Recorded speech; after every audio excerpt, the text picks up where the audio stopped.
Mtazamaji wa Global TV, mara baada ya siku takribani 9 ya kile kilichoanza kama mashambulizi ya kawaida ya kijeshi kule nchini Iran na Joint Forces za Marekani na Israel na kuibua mgogoro mkubwa wa vita, sasa imekuwa ni kitu kikubwa, ama imeelezwa kuwa na kupewa majina mbalimbali, wa Marekani wenyewe wakiita Epic Fury operation hiyo, wa Israeli wakiita operation ya kunyanyuka kwa simba na majina mengine mengi. Sasa leo tumepata nafasi ya kukutana na miongoni mwa wachambuzi mahiri kabisa wa masuala ya siasa, DJ Sma, ambaye amekuwa akifanya uchambuzi wa masuala ya siasa za Mashariki ya Kati na dunia kwa ujumla, ili kuweza kupata nafasi ya kufahamu yale ambayo tunayafahamu, yale ambayo hatuyajui, nini tukitarajie katika vita hivi, lakini nini tukitarajie ama nini tunajifunza kutokea hapa kwenda mbele. Mengi yamezungumzwa kupitia vyombo vya kimataifa, lakini pia vyombo vya hapa nyumbani. Lakini mengi pia hayafahamiki kuhusiana na kile ambacho kinatokea kwenye ground. Sasa leo hii tumepata nafasi na heshima kubwa sana ya kumpata miongoni mwa wachambuzi wakubwa kabisa wa siasa, hususani za Mashariki ya Kati, akifahamika kama DJ Sma. Huyu ni mtu ambaye anafahamu kwa undani sana kuhusiana na siasa za Mashariki ya Kati, conflict mbalimbali ambazo zimewahi kutokea na zinazoendelea, na labda nini ambavyo vinapelekea haya yote. Kwa hiyo tutapata nafasi ya kufahamu vitu vingi siku hii ya leo. Disclaimer ama tahadhari kwa mtazamaji wetu ni kwamba maongezi haya hayafungamani na upande wowote wa kiimani, kwa maana ya imani ya dini ama imani ya namna yoyote, bali yako grounded ama yamewekwa, ama msingi wa mazungumzo haya ni fact ambazo zimekuwa proved kutokana na research mbalimbali zilizofanywa za maandiko, za historia na vitu vingine. Kwa hiyo hatuko hapa kwa ajili ya kuattack dini ya mtu wala imani ya mtu yoyote. Tuko hapa katika kutengeneza awareness ama elimu ya kile ambacho kinaendelea.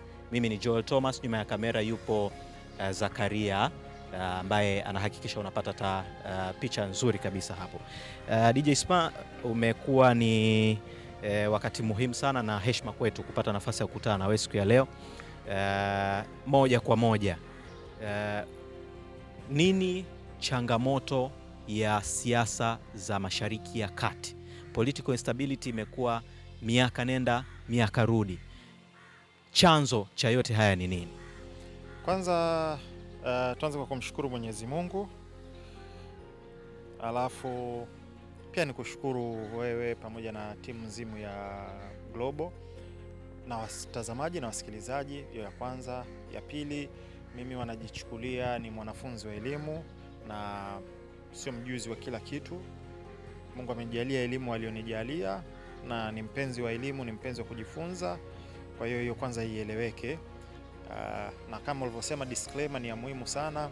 Hatuko kidini, hatuko kisiasa, hatuko kimfungamano. Tunaangazia jambo kutokana na misingi ya facts and logic, na kama kuna maoni binafsi ambayo ni ya kwangu mimi, basi nitaainisha ni maoni yangu mimi. Hiyo la kwanza. Kuhusu swali lako, mgogoro sasa wa Afrika Mashariki ya Kati, yes, uko complicated kwa sababu sijui tu una stages kadhaa, una zama kadhaa. Mfano tunaweza tukasema turudi sana nyuma, ambayo ni 1700 BC, wakati ardhi ile inajulikana kama Kanaani, na Nabii Ibrahim au baba wa imani Abraham alipoambiwa na Mungu kwamba atoke Iraq kule aende ardhi ya Kanaani. Hiyo ni historia ya tofauti. Kuna stage kadhaa ambazo baada ya pale kuna ujio wa Musa, Nabii Musa, Moses, naye kuna hekalu la kwanza, kuna Saul ambao ni Tarut kwa Waislamu. Then baada ya pale akaja King David ambaye kwa sisi tunamuita Nabii Daudi. Baada ya pale akaja mwanae ambaye ni Suleiman, ambaye ni Solomon naye, umeona, na ndio aliyejenga hekalu la kwanza alafu baada ya pale kukawa kuna back and forth nyingi sana, ikiwepo uasi ambao ulitokea pale, wakaja Titus wa Roma akaja kabomoa, kuna Babel, kuna ina stage nyingi sana. Sasa sijui tuanzie wapi, kwa sababu kuna stage ya Crusade Wars zile. Unajua Jerusalem pale imemove kutoka mikono ya watu tofauti tofauti. Kuna kipindi ilikuwa iko chini ya Crusaders, kuna kipindi ilikuwa iko chini ya Waislamu, kuna kipindi ilikuwa chini ya Jews, kuna kipindi ilikuwa chini ya Wakristo. Kuna kipindi Omar bin Khattab radhiallahu anhu alikuja akaifungua pale, akakutana na aliyekuwa anasimamia pale Sophones, wakawa na makubaliano nao. Kuna kipindi baada ya pale ikaja ikaanguka tena chini ya Crusaders, akaja Salahuddin al-Ayyubi akaja akaichukua. Kwa hiyo kuna historia ni ndefu sana. Mimi nadhani tusiende sana nyuma, kwa sababu by the way, mtu ambaye anataka kufahamu hivi vitu, nina makala ambayo yote yapo. Kuna makala ambayo ni ya A to Z, mgogoro wa Israel na Palestina, ambayo nimeelezea kuanzia Nabii Ibrahim au Abraham alayhi salam all the way tukaja mpaka sasa hivi hapa, na kuelezea stage tofauti tofauti, ikiwepo kubadilisha mikono na watu waliotawala na mpaka inakuja inatawanyika. Kuna Judea pamoja na Sumeria, na mmoja kaifanya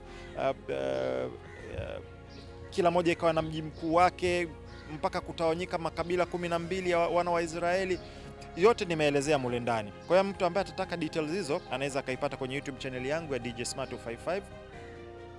Hapa nataka tu nigusie kidogo kidogo, labda turudi 1909 ambapo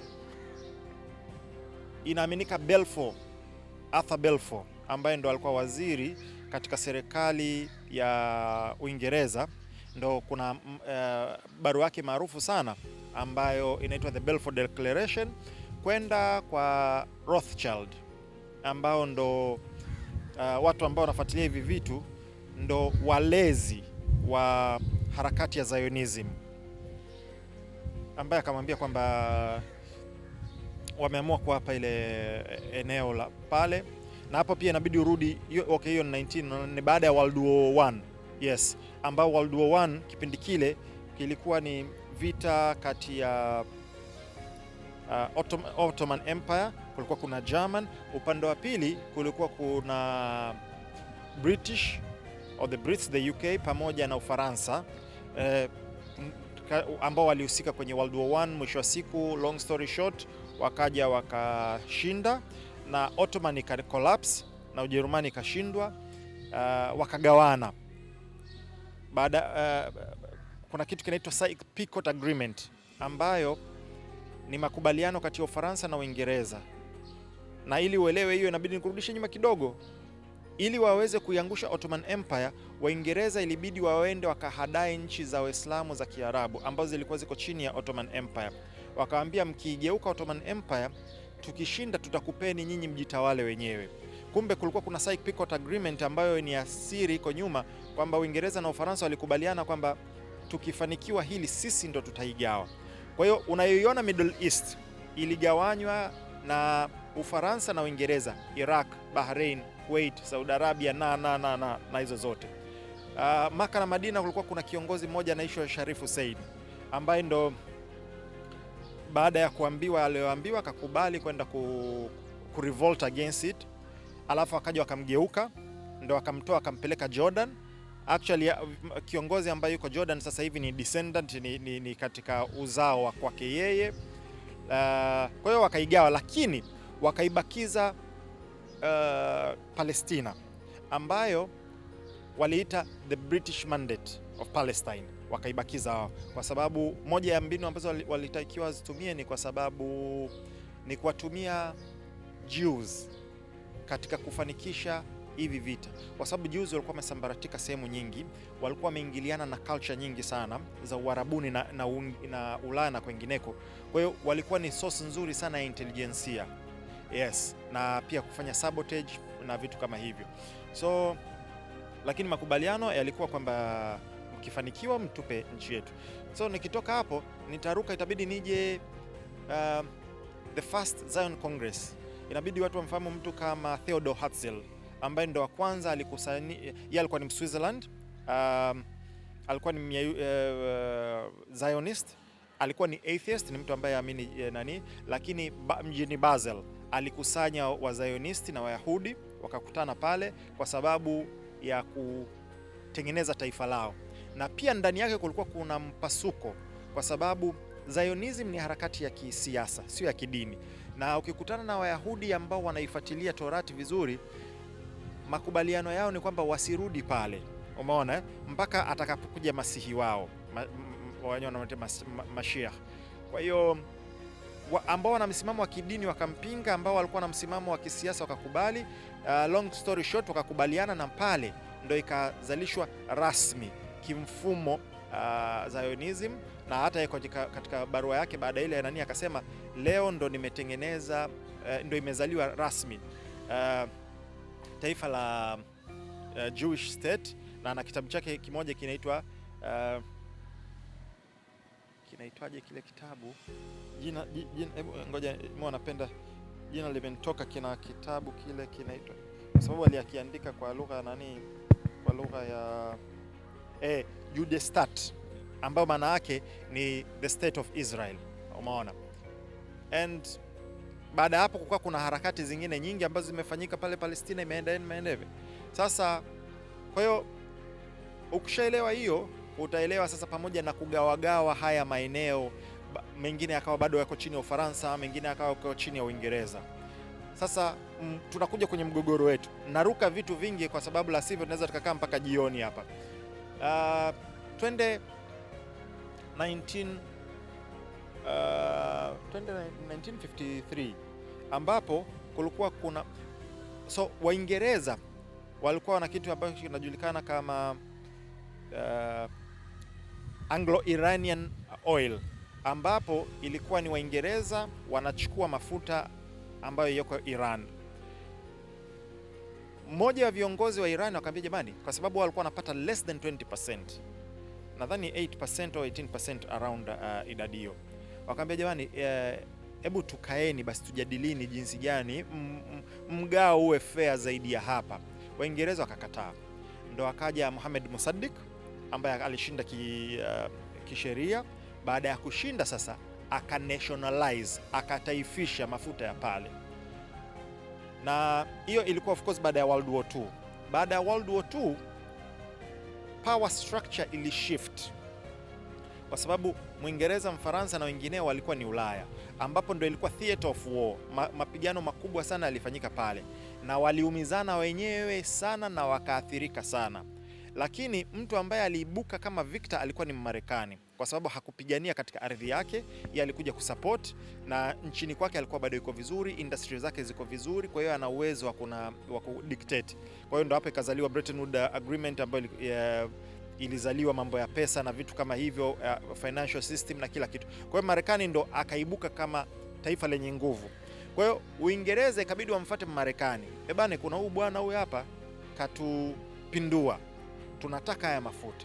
Kwa hiyo ikabidi kuwe kuna operation kati ya Mossadegh, kati ya Iran, kati ya Marekani through CIA pamoja na MI6 ya Uingereza, wakampindua Mohamed Mossadegh ambaye alichaguliwa kisheria, na kipindi hicho Iran ilikuwa ni secular, ni nchi ya kisecular, hakukuwa kwamba ni Islamic State kama sasa hivi. Then wakamweka Shah aliongoza. Shah ni kusimplify, Shah ni mfumo mwingine wa kifalme, sawa. Kwa hiyo aliongoza kikatili sana, akawa na jeshi lake maalum ambalo lilikuwa linaua sana watu, lina suppress watu. Baada ya miaka kadhaa, 1979 wakasema hapana, enough is enough, kukatokea mapinduzi. Lakini kwa sababu ilikuwa ni kipindi cha Cold War era, Shah alikuwa ni rafiki wa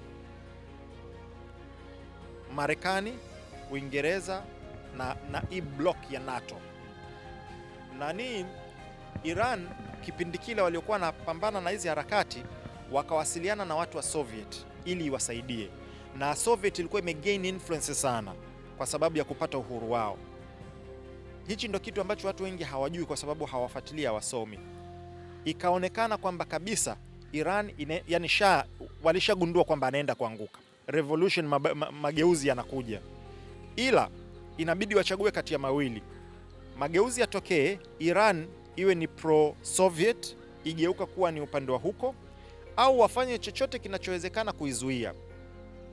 Katika harakati hizo kulikuwa kuna mtu ambaye anaitwa Khomeini, ambaye alifukuzwa kutoka Iran, alikuwa na msimamo yake ya kidini, akaja Iraq nako pia akafanya vurugu. Saddam akataka kudili naye, akafukuzwa, akaenda Ulaya.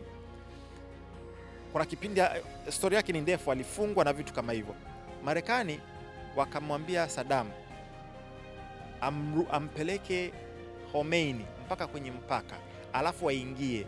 Marekani wakaongea na Khomeini kwamba sisi tunakupeleka pale kwa sababu ana ushawishi wa kidini na tunajua imani na ushawishi kiasi gani.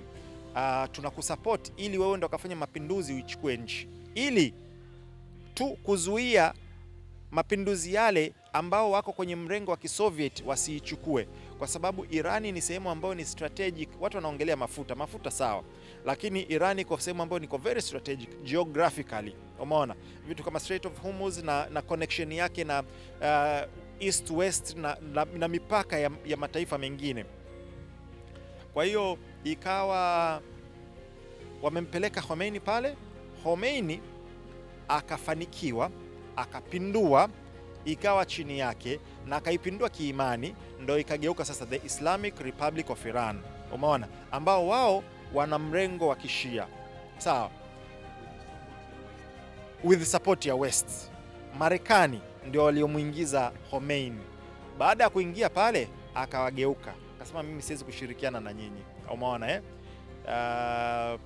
akaanzisha sasa Islamic Republic of Iran.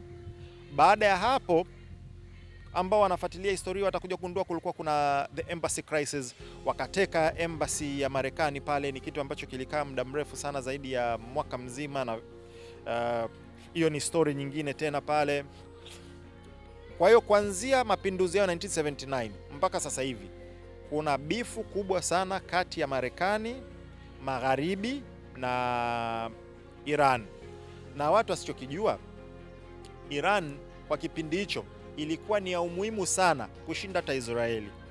Baada ya hapo, kwa kiasi kikubwa sana Marekani akawekeza sana nguvu Israeli, lakini center ya operesheni zake zote za kijasusi na operesheni zake za kiintelijensia Middle East na Asia, center yake, makao makuu yalikuwa ni Tehran. Kwa hiyo itakwambia kwamba Iran ilikuwa ina umuhimu kiasi gani. Kwa hiyo nadhani mpaka hapo watu wataelewa, then kuanzia hapo mpaka tulipofikia tunajua tena imekuwa ni mgogoro mpaka hapa tulipofikia. Sawa.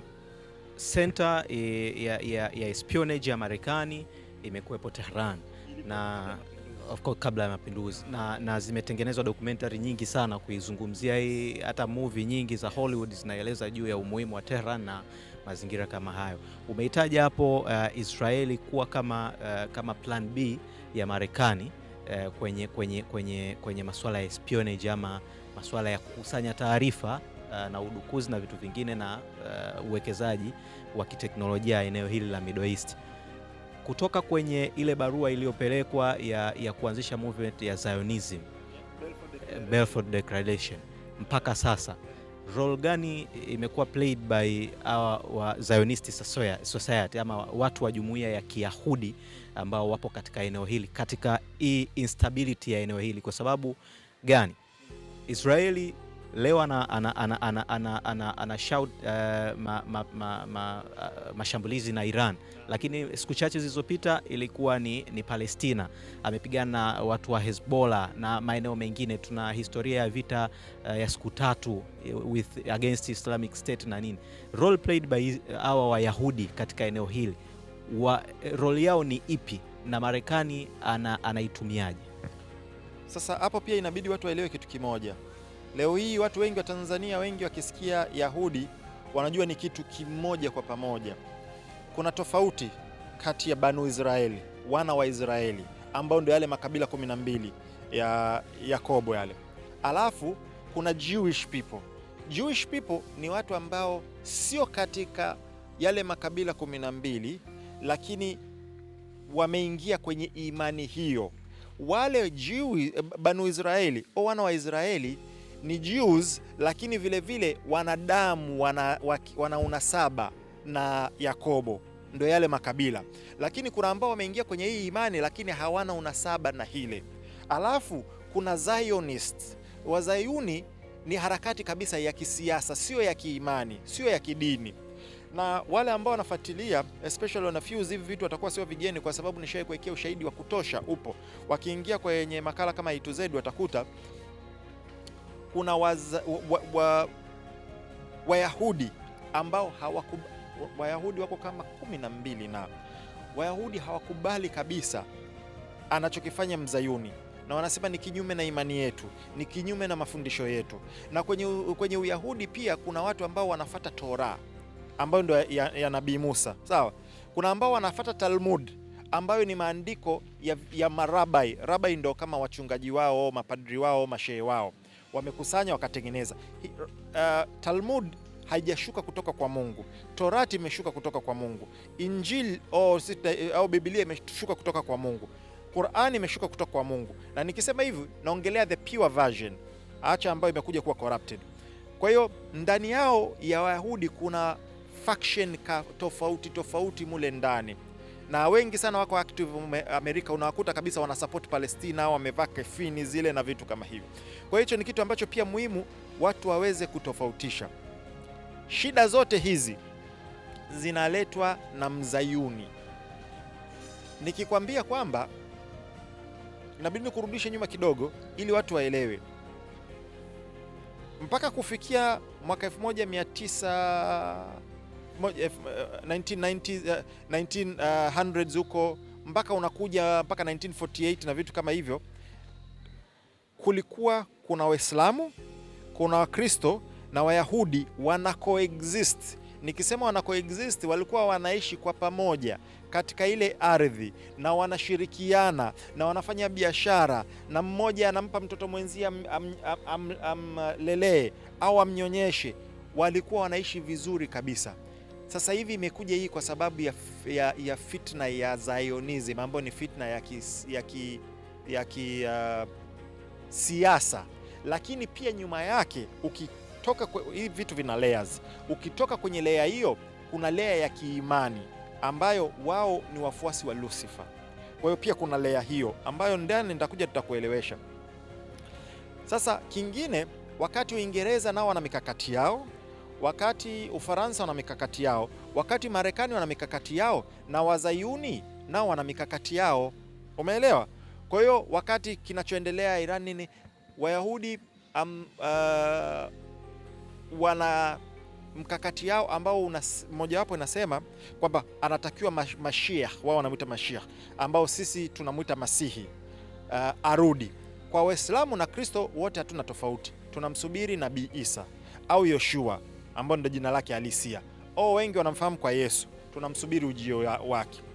Wao hawamkubali, Wayahudi hawamkubali Yesu na wanasema alikuwa ni muongo. Na katika Giteng 57a ambao ni Talmud inasema Nabii Isa au Yoshua au Yesu yuko motoni sasa hivi, anachomwa katika chombo ambacho kimejaa kinyesi. Shida yetu sisi hatusomi. Lau tukisoma, ingia kwenye internet, andika Talmud Getting 57, soma, utaisikia, utaikuta nilichokwambia. Kwa hiyo wao hawamwamini Yesu. Wao sasa unajiuliza wanamsubiri, lakini na wao wanamsubiri Mesaya. Wanamsubiri Masaya yupi?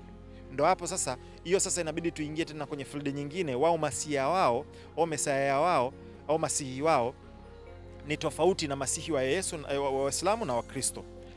Kwa hiyo wao wana mikakati yao mingine. Long story short ni kwamba wao katika imani yao kwamba inatakiwa eneo waliloahidiwa ni from the river to the sea, kutoka katika mto ambao mpaka, yani kurahisisha, una mega kipande cha Egypt unaenda mpaka Saudia, Maka, ile yote kwamba lile ndio eneo lao liloahidiwa. Kwa hiyo hivi vita ambavyo umevitaja leo, wanapigana hapa, kesho wanapigana hapa, kesho wanapigana hapa. Nikikupa tu historia kwa ufupi, wakati Uingereza ndo wanatawala Palestina, ambao ndo kipindi kile ndo the British Mandate Palestine, na Wayahudi walikuwepo pale. Kukaa kuna vurugu, kuna makundi ya kigaidi ambayo tuyajua, ambayo ndo yamekuja yameitengeneza IDF. Kuna Ikut, kuna Haganah, kuna Lehin. Haya ni makundi ambayo yalikuwa Kiyahudi yanafanya ugaidi mkubwa sana, na ndo waliotekeleza kitu ambacho kinajulikana kama Nakba. Zote ziko kwenye historia yote nimeweka, mtu akienda kuangalia makala A to Z mgogoro wa Israel na Palestina, DJ Smart 255 YouTube channel atayakuta, nimeweka kwa ushahidi. Kwa hiyo kukaa kuna mivutano pale ndani, wakati Uingereza ndo bado wanaongoza. By the time ikafika kipindi Waingereza wenyewe wakashindwa, kwa sababu Wazionisti wakawageuka hata wao Waingereza wenyewe, wakawa wanawashambulia na kuwalipulia hoteli. Kuna hoteli maarufu sana Jerusalem, walilipua na wakawa wanawashambulia. Uingereza wametoka kwenye World War II, hali yao imedhoofika, alafu huku wanapigana. Ndo yale, kuna usemi ule wanapenda kutumia wa Steve, ya nini mie? Waingereza wakasema ya nini mie, wakasepa zao, wakawaachia. Lakini kabla hapo walitenga baadhi ya maeneo, kukaa kuna vurugu, ikaenda kwenye UN wakatoa mandate yao ambayo ni 1963 kama sikosei, kama sio 63 68, ya kuigawa sasa ile Palestina, eneo gani ambalo liko chini ya Wayahudi Jews, eneo gani ambalo liko chini ya Waislamu, na eneo gani ambalo liko chini ya Wakristo ambapo ni Bethlehem.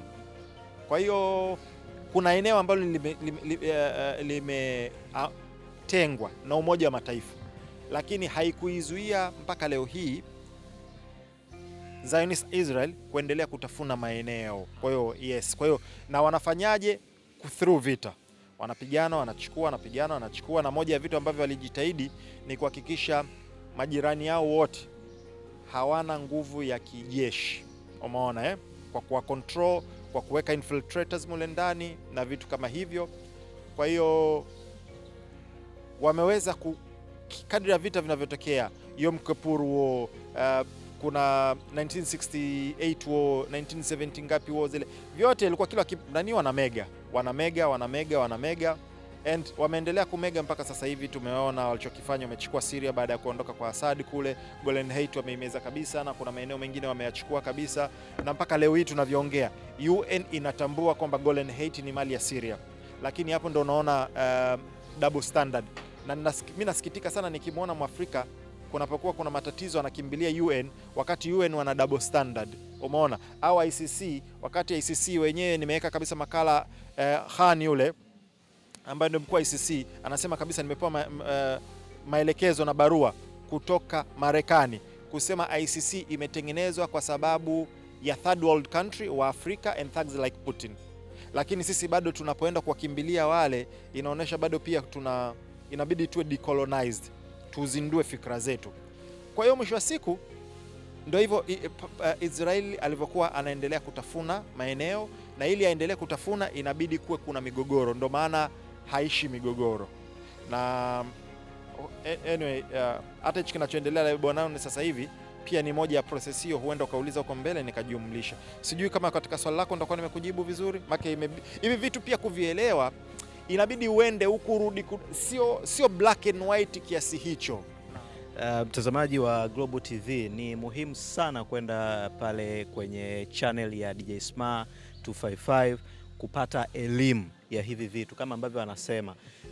Muda hauwezi kutosha kueleza vitu vyote hivi, lakini kwa ufupi hapa Global TV kwa ajili ya awareness ya ujumla ya hichi ambacho kinaendelea Middle East, basi tumemtafuta DJ Smart ili kupata mawili matatu kuhusiana na kile ambacho kinaendelea. DJ Smart, miongoni mwa swali kubwa ambalo watu wanajiuliza, who pulls the string? Nani anavuta hizi kamba kwa ajili ya kuchezesha kile kinachoendelea? Kwa watu ambao wanafuatilia mambo bila shaka watakuwa wanaelewa.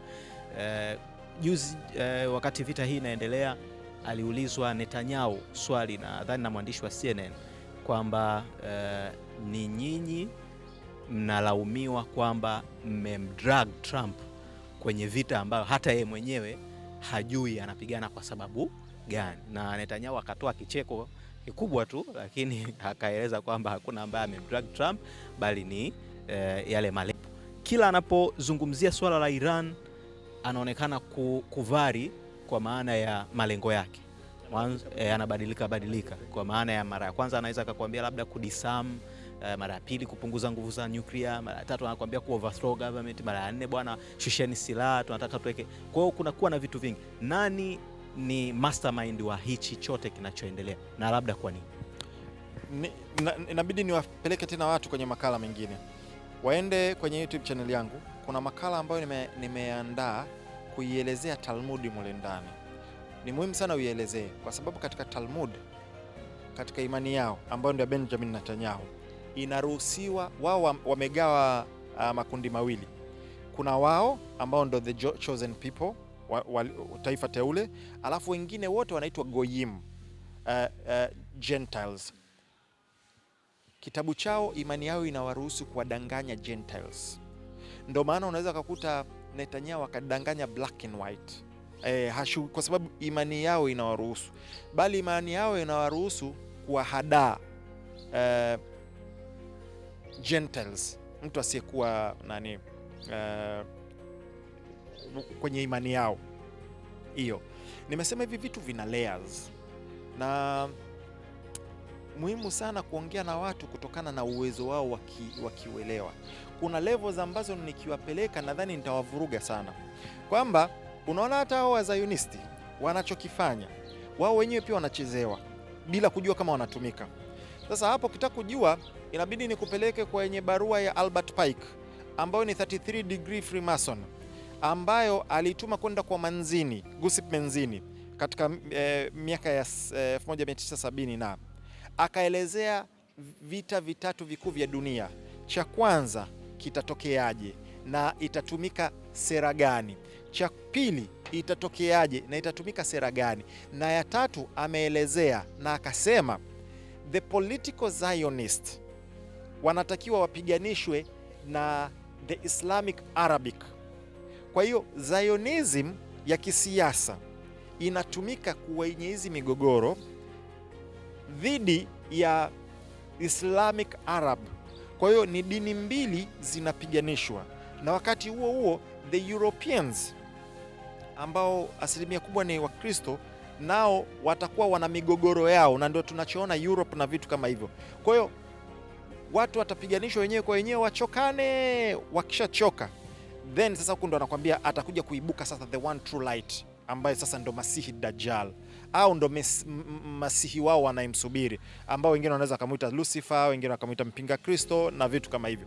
Kwa hivyo vitu yani kuna layers ambazo zipo kuanzia, unapoanzia juu unakuja yani utatoka huko utakuja, kuna Vatican jinsi inavyotumika na ilivyokuwa infiltrated, unakuja kwenye Rothschilds, unakuja kwenye bankers, unakuja kwenye entities, watu kama currently kuna watu kama Blackstreet, Vanguard,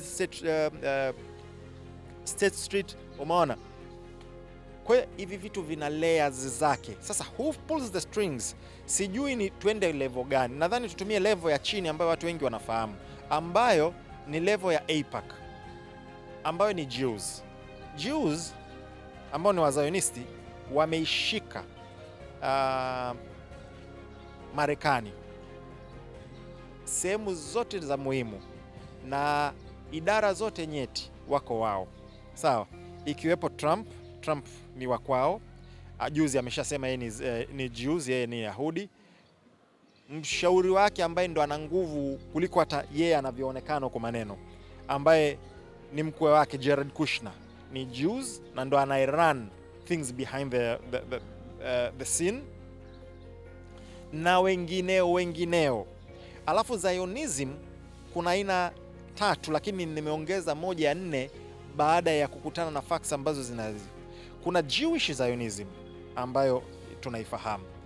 Kuna Christian Zionism ambayo ilizaliwa 1909 baada ya kudhaminiwa na mtu ambaye ni Rockefeller. Akampa kazi mtu mmoja ambaye anajulikana kama Scofield. Akatengeneza kitu kinaitwa The Scofield Reference Bible. Aya yote nimeyaweka, mtu aende akasome. Yani waga hapa hatuwezi kupitisha kila kitu. Akiingia kwenye hayo makala atayakuta. Mule ndani ndio ikatengenezwa Christian Zionism. Kuna vitu vilibadilishwa. Ukienda kwenye original text ambayo ni Aramaic, inasema Mungu anamwambia Abraham, atakayekubariki wewe atabarikiwa na atakayekulaani wewe atalaaniwa. Scofield akapindua meza akaiweka, atakayeibariki Israeli atabarikiwa, atakayelaani Israeli atalaaniwa. Na imetengenezwa na kuna wachungaji na mifumo imetengenezwa kwa sababu ya kupush kilichopo kwenye Scofield Bible. Ndio maana imezaa Christian Zionism, ndio hii ambayo tunaiona mpaka sasa hivi, na wengi sana ambao wanaamini mpaka leo atakaibariki Israeli amebarikiwa, atakaibariki atakailaani atakuwa amelaaniwa. Original text sio Israeli, wala by the time anapewa maelekezo hayo Nabii Ibrahim na Mwenyezi Mungu, hata hilo neno Israeli halikuwepo, wala taifa la Israeli halikuwepo. Sawa? Mungu alisema atakayekubariki wewe atabarikiwa, atakayekulaani wewe atalaaniwa. Ndio maana sisi Waislamu kwenye swala ambayo ni nguzo 5 za Uislamu kuna kitu kinaitwa tashahud. Unatoa shahada ambapo unasema ashhadu an la ilaha illa Allah wa ashhadu anna Muhammadar Rasulullah, kwamba nashuhudia kuna mola apasaye kuabudiwa kwa haki isipokuwa Allah na Mtume Muhammad sallallahu alaihi wasallam ni mtume wake. Sawa? Alafu kuna sala ambayo inasema Allahumma salli ala Muhammad wa ala ali Muhammad kama sallaita ala Ibrahim wa ala ali Ibrahim. Mwenyezi Mungu mswalie Mtume Muhammad sallallahu alaihi wasallam kama ulivyomsalia Mtume Ibrahim. Alafu inaenda tena, Mwenyezi Mungu mbariki Mtume Muhammad kama ulivyombariki Mtume Ibrahim. Kwa hiyo kwenye Uislamu hiyo kwamba atakayekubariki ewe Ibrahim amebarikiwa, atakayekulaani wewe amelaaniwa. Mpaka leo hii Waislamu wameichukua na ibeba. Na original text ambao wataamua kuifuata original Bible katika asili yake. Wajua Bible imetoka kule ikaenda kwenye Greek, ikatoka kwenye Greek ikaenda kwenye Latini, ikatoka kule ndio kaenda kwenye Uingereza, alafu ikaje. Sawa? Kwa hiyo ni Zionism ya pili. Alafu kuna Islamic Zionism ambayo ilizaliwa around ambao sasa hivi the modern day Saudia, na ilianza recently baada ya World War I. Ndo katika ile kuweza kuitenganisha na kuiangusha Ottoman Empire ndo ilipozaliwa, na wengi hata ma extremist na vitu kama hivyo ndo zao la hiyo Islamic Zionism. Kwa hizo ni 3, lakini sasa hivi kuna nyingine ambayo ni Hindu Zionism ambayo ndo BJP ya India na wanachokifanya wana sera hizo. Kwa hiyo ukishaelewa sasa hiyo sasa wale kuna kitu kinaitwa AIPAC ambayo zamani ilikuwa inaitwa the Israel Lobby. Kutokana na ukali wa hili jina wakalibadilisha wakaika AIPAC. Sasa hawa ndo walioikamata Marekani na ndo wanao pull string tukiongelea kwenye level hii hapa. Na Epstein Files ni moja ya sera hizi hapa. Kwa hiyo kwa watazamaji ambao tunabidi tuangalie level hiyo, tutasema ambao wana pull string ni AIPAC, lakini nimekwambia tukianza kuingia humo ndani tutaenda tutakuja mpaka kuishia kule juu ambapo watu wengi sasa tutawapoteza. Watu wengi tutawapoteza.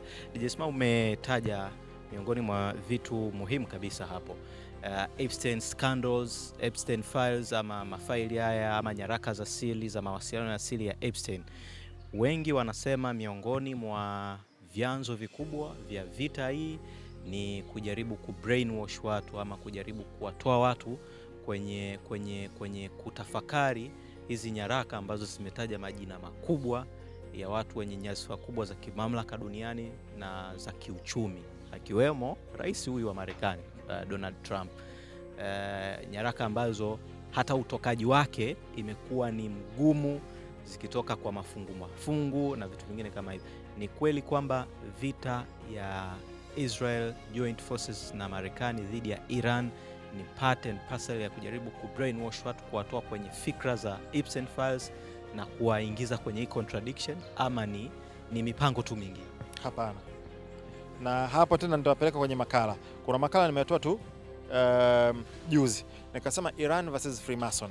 Sawa, alafu nikaelezea kuna elimu fulani ambayo ni occult, katika elimu ambazo ni zimejificha, elimu za zingine ni za giza, zingine za kujificha.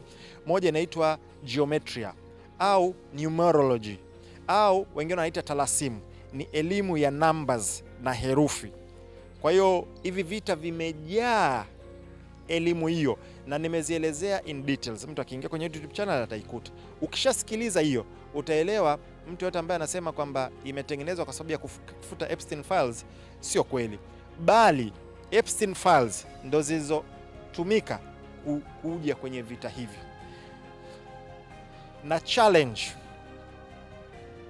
mchambuzi yoyote, kama kuna mtu alianza kuongelea Epstein files Bongo kabla ya DJ Sma kuongelea, nilianza kuongelea tena, tulikuwa tuko GPS, nikaelezea, yani kabla hata skendo ya Epstein haijai kueleza, nikaelezea Mossad walikuwa na programu yao moja ambayo kwa lugha intelijensia tunaita honey trap. Honey trap ni pale unapotumia mapenzi kwa sababu ya kumnasa mtu wa muhimu au jasusi wa upande wa pili. Na hii imetokea sana, unakuta kuna majasusi wengi sana wa kike kutoka wametumia mili yao na uzuri wao na vitu kama hivyo kusababisha madhara mengi au kuleta faida kwa anayewafanyia kazi. Mmoja wapo ni yule dada aliyekuwa ni jasusi wa Kiisraeli mwenye asili ya Ufaransa, ambaye alisema kwamba amesilimu, kaingia Ushia, akaenda Iran, akapata ni mwanahabari, akapata access ya viongozi wengi, ikiwepo mpaka Khomeini, ikiwepo mpaka Ibrahim Raisi aliyefariki kule. Baadaye by the time unakuja kushtukia kwamba alikuwa ni agent wa Mossad, it was too late. Lakini ndio hiyo anayokuambia. Sasa Epstein alikuwa ana run ring operation ya kukamata watu wowote ambao ni wa muhimu, iwe ni viongozi wa kisiasa, wa kinchi, wa kifalme au wa makampuni makubwa, au mtu yoyote ambaye ana umuhimu au ameonekana ana potential ya kuja kuwa muhimu. Back then kina MBS walikuwa hawajulikani hata kabisa. Alikuwa ni mtoto wa mfalme ambaye anasoma huko.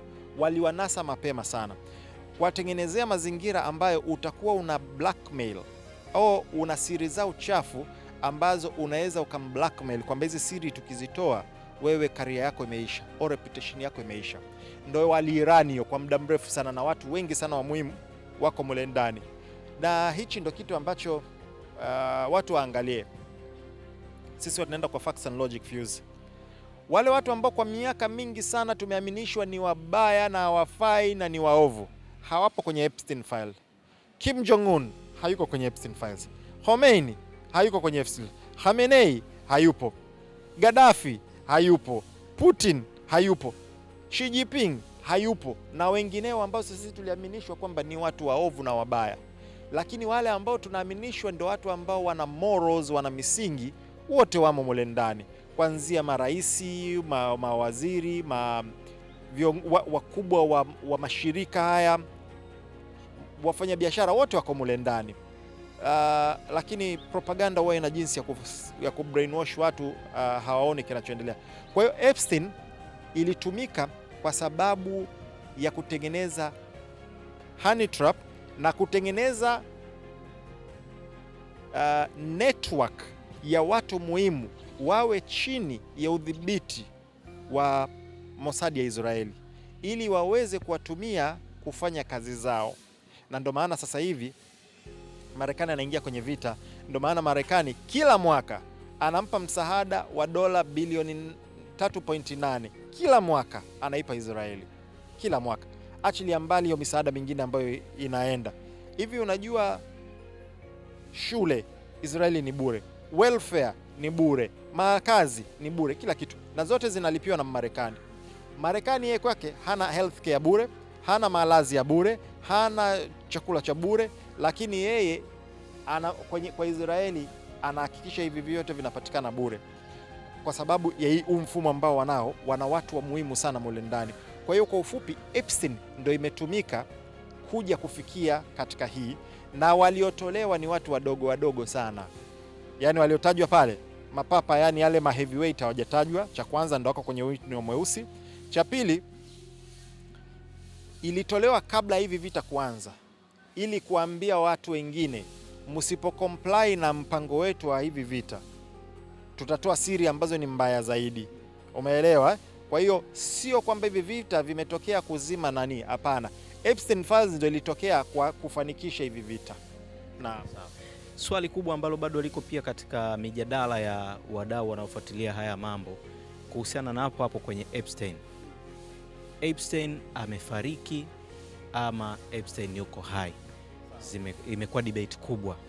Kuendana na research yako, nini tunaweza tukakipata? Haya ni maoni yangu binafsi, na hii inatokana na experience ya muda mrefu sana ya kufuatilia hivi vitu. Naamini kwamba hajafa. Yule ni mtu alikuwa ni wa muhimu sana kwao kumuua, lakini tuchukulie kukiwa kuna kesi kati yangu mimi na wewe, let's say ya madai au nini, mimi nikifa kesi si ndio imeshaisha, imekufa, sawa? Kwa hiyo ukishamuua ina maana kesi imeisha and the rest. Epstein ni mtu muhimu sana. Epstein, kuna mtu anaitwa Ghislaine Maxwell, ni mmoja wa watu ambao walikuwa wanatumika sana na Epstein, na alikuwa ni agent wa Mossad. Huyu agent wa Mossad alisababisha madhara makubwa sana sana sana kwa serikali ya Marekani. Japokuwa Marekani ni mshirika wake, lakini madhara aliyoyasababisha kwa serikali ya Marekani wakati akifanya kazi kwa niaba ya Israeli, alipokamatwa wakagoma kumwachia, wakampiga miaka 30 jela. Netanyahu alijaribu sana kuforce Clinton amwachie yule. Clinton baada ya kupushiwa na vitu fulani, hizo ndo nakwambia Epstein Files, akataka kuangalia jinsi ya kufanya, akaenda kwenye intelligence community yake, National Director wa intelligence sasa hivi ni Tulsi Gabbard wa kipindi kile na wengineo, wakamwambia no way, huyu hatoki. Katika kupush ndo ikatoka ile skendo ya Monica Lewinsky. Monica Lewinsky kapelekwa pale na Epstein, umeona, na ni mtu ambaye kaekwa pale makusudi, ndio inakwambia honey trap. Kwa hiyo ile ilikuwa ni skendo ambayo ilikuwa karibia imtoe madarakani Clinton. Kwa hiyo Epstein ni mtu ambaye kafanya kazi kubwa sana na ni mtu wa muhimu sana. Binafsi siamini kama amekufa, kwa sababu hata ukiangalia wanavyodai kujiua kwake na nini, kamera zilizima, sijui kitu gani, hakuna kitu ambacho kimenyoka. Kwa hiyo maoni yangu binafsi, hajafa. Sawa. Tukirudi hapa katika sakata hili la mgogoro ambao unaelezwa kwamba ni vita kati ya Joint Forces za Israel Marekani dhidi ya Iran, mimi ninapitia maoni ya watu wengi ambao wanafuatilia. Kwa kujua ama kwa kutokujua, watu wengi ninahisi wameingia katika ushabiki ambao huenda labda hawakupaswa kuuingia, hususan ushabiki wa kidini. Kama ambavyo umesema, kuna linki ya kidini katika haya, lakini ukidive deep in unakuja kuona kwamba Christians ama Wakristo na Waislamu wote walipaswa kuwa upande mmoja katika hili, kwa sababu imani yao ina correlate kulinganisha na utofauti wa imani wa Zionists ama wa Zion. Labda sasa msimamo wa kidini, naamini hata wewe unapitia hizi comments unaona kwa namna ambavyo kila upande unabaki na wao, kama ambavyo umesema kuna hayo ya kubadilishiwa ya ukimlani na nini. Msimamo wa kidini au dini zinakuwa infiltrated vipi, zinaathirika vipi na hichi ambacho kinaendelea? Mmoja wa marabai anasema hakuna hatari kubwa zaidi dhidi ya Jewish Zionism kama Waislamu na Wakristo watakapokuwa pamoja. Yaani ulichosema ni sahihi kwamba Waislamu na Wakristo they have more in common kuliko Waislamu na Wayahudi na Wakristo na Wayahudi, lakini hali imekuwa tofauti. Alafu Wayahudi kwenye vitabu vyao kama Talmud anakuambia even the good Christian should be killed, kwamba hata Mkristo mzuri anatakiwa uawe. Sasa unajiuliza inakuwaje hawa bado wanasapoti hivi? Umeona? Sasa ndio hiyo wenzetu, unajua, ngoja nikwambie, haki itabaki kuwa haki, lakini watu wanategemea kwamba haki ijitetee. Watu wenye kufanya dhuluma wengi sana wanafanikiwa kwa muda mfupi au kidunia kwa sababu wamewekeza juhudi. Wayahudi wamewekeza juhudi kuingia katika vitabu kama nilivyokuambia, Scofield Bible imeplay a very big part ya hivi kitu. Ukiingia kwenye A to Z ya makala, nimeelezea jinsi Wayahudi walivyokuwa wanateswa Ulaya. Wamefukuzwa kwenye nchi zaidi ya 14. Walikuwa wanadhalilika sana. Walikuwa wanakaa Warsaw ghettos. Sawa? Walikuwa Wakristo ikitokea jambo wanasema ni hawa, alafu walikuwa wanasema Wakristo wa Ulaya kipindi kile wakawa wanasema hawa ndo wametuulia Isa au Yoshua wetu au Yesu yetu, wakawa wanawapiga. Kuna kitu kinajulikana kama blood libels na vitu kama hivyo. Imekuwaje ghafla tu ikabadilika hii? Ukiingia kwenye Theodor Herzl alisema sasa hivi tunateseka kwa hawa wa Europe, lakini itafika kipindi tutabadilisha, watakuwa washirika wetu. Lakini kama miaka 200 tuliyopita walikuwa wanateswa sana Ulaya. Ukienda ukiangalia Edict of Expulsion Spain, Hitler, achana na Hitler. Tena Hitler watu hawajui halisia. Hitler alikuwa anashirikiana na Zionist Jews. Na kipindi wakati Uzayuni unaanza kupamba moto, kulikuwa kuna upinzani kati yao wenyewe kwa wenyewe, kati ya wale Jews ambao wanaifuata Torah. Wanasema mnachokifanya nyinyi wa Zionisti ni kinyume na imani yetu. Kwa hiyo kukawa kuna upinzani. Hitler alikuwa anashirikiana na Zionist. Na Wayahudi aliokuwa na waua sio wa Zionisti, alikuwa na hawa Wayahudi wengine waliokuwa na msimamo. Baada ya kushindwa Hitler, hawa watu ni mamasta wa hadaa, wakaitumia kama fursa na kubadilisha na kusema ameua Wayahudi milioni 6 na nini na Holocaust. Kuna wataalamu ambao wameweza kuprove beyond reasonable doubt kwamba Holocaust haikutokea, wapo. Lakini hiyo ukigusa utapigwa vita sana. Yani ni vitu ambazo yani ukigusa utapigwa vita sana, kwa sababu ndo msingi ambao mpaka leo unawapa moral escape ya wao kufanya walichofanya, kwamba sisi tulionea watu, tuliuaa watu, kafanya vya Auschwitz na vitu kama hivyo. So nimedrift kidogo hapo swala la dini. Kwa hiyo walichokifanya wenzetu ni mikakati ya kutengeneza mpasuko kati ya Waislamu na Wakristo ambao they have a lot in common. Sawa? Wangekuwa threat kwao kwa sababu Jews ni wachache sana. Hata pale Israeli wazidi milioni 10. Sawa? Na wakati wanaichukua walikuwa less than 8%. Umeona? Kwa hiyo ukija ukiangalia wamefanikiwa kuleta mpasuko kati ya hizi dini mbili, cha kwanza. Ila ukiacha hiyo, na kwenye Uislamu ndo akaleta sasa wale watu wenye msimamo mkali na mawahabia na wengine kama hao. Kule kuna issue ya Hindutva ya BJP ya Wahindi, huku kuna Ulaya ndo ile Christian Zionism na vitu kama hivyo. Sasa ukiingia kwenye swala la udini naturally una bias, unavutia. Muislamu atavutia kwake, Mkristo atavutia kwake, Myahudi atavutia kwake, Rastafari atavutia kwake, na wale wasiokuwa na dini pia, ambao pia ni dini. Kutokuwa na dini nayo ni dini, kwa sababu dini ni mfumo wa maisha, nao atavutia kwake. Sasa ili uelewe hii, inabidi twende kwa founding father wa Singapore, Lee Kuan Yew. Anasema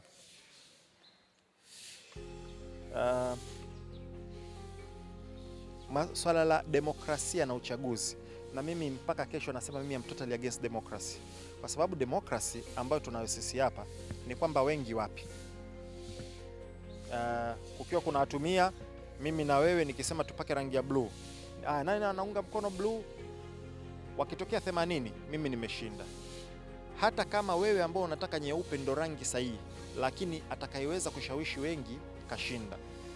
Anasema Lee Kuan Yew, shida ya hii ni kwamba watu wanapiga kura na wanasupport kitu kutokana na akida yao, kutokana na imani yao, kwamba huyu ni Mkristo, mimi nitamsupport hata kama kiongozi huyu ni sera yake haina mashiko, lakini kwa vile ni Mkristo mwenzangu, lakini kwa vile ni Muislamu mwenzangu, lakini kwa vile ni Myahudi mwenzangu, atasupport hata kama sera yake ni mbaya.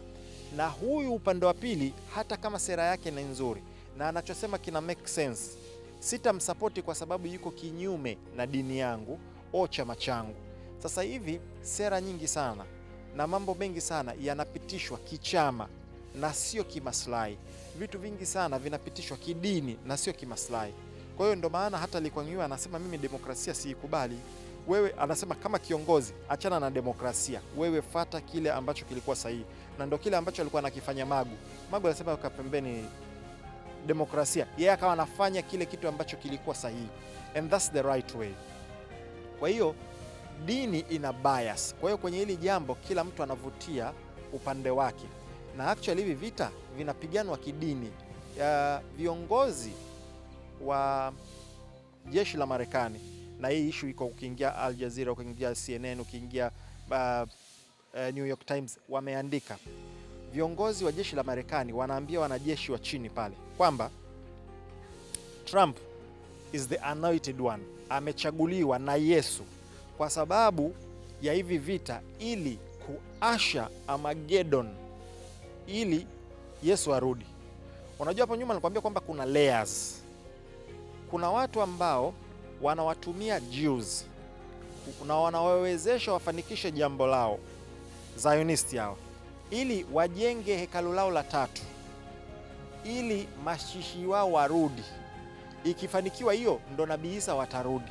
Kwa hiyo humo ndani kuna layers nyingi sana ambazo zipo, lakini kuna bias. Yani kila mmoja hata mfano leo kacheza Simba na Yanga, ikitokea mtu sio ilikuwa penalty au sio penalty au kadi, wa Simba atavutia kwake, wa Yanga atavutia. Wapo wachache ambao wana uwezo wa kusimama na haki jinsi ilivyo.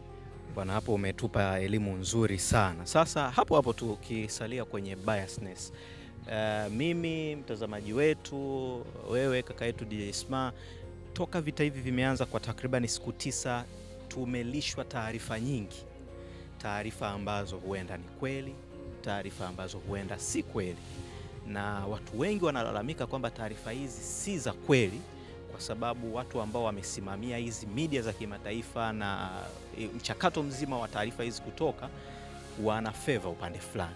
Tatoa mfano mkubwa, mpaka kufikia jana, mimi binafsi kwa research yangu niliyoifanya kwa kuiuliza Google, ambao ni mtandao wanasema uko upande fulani, unasema shirika la Msalaba Mwekundu la Iran ambao liko basing Iran limetoa namba ya watu ambao wamekufa mpaka kufikia jana wanakaribia watu 1300, lakini namba ya watu ambao wamefariki Israel ambao wameithibitisha wao wanasema ni watu 12.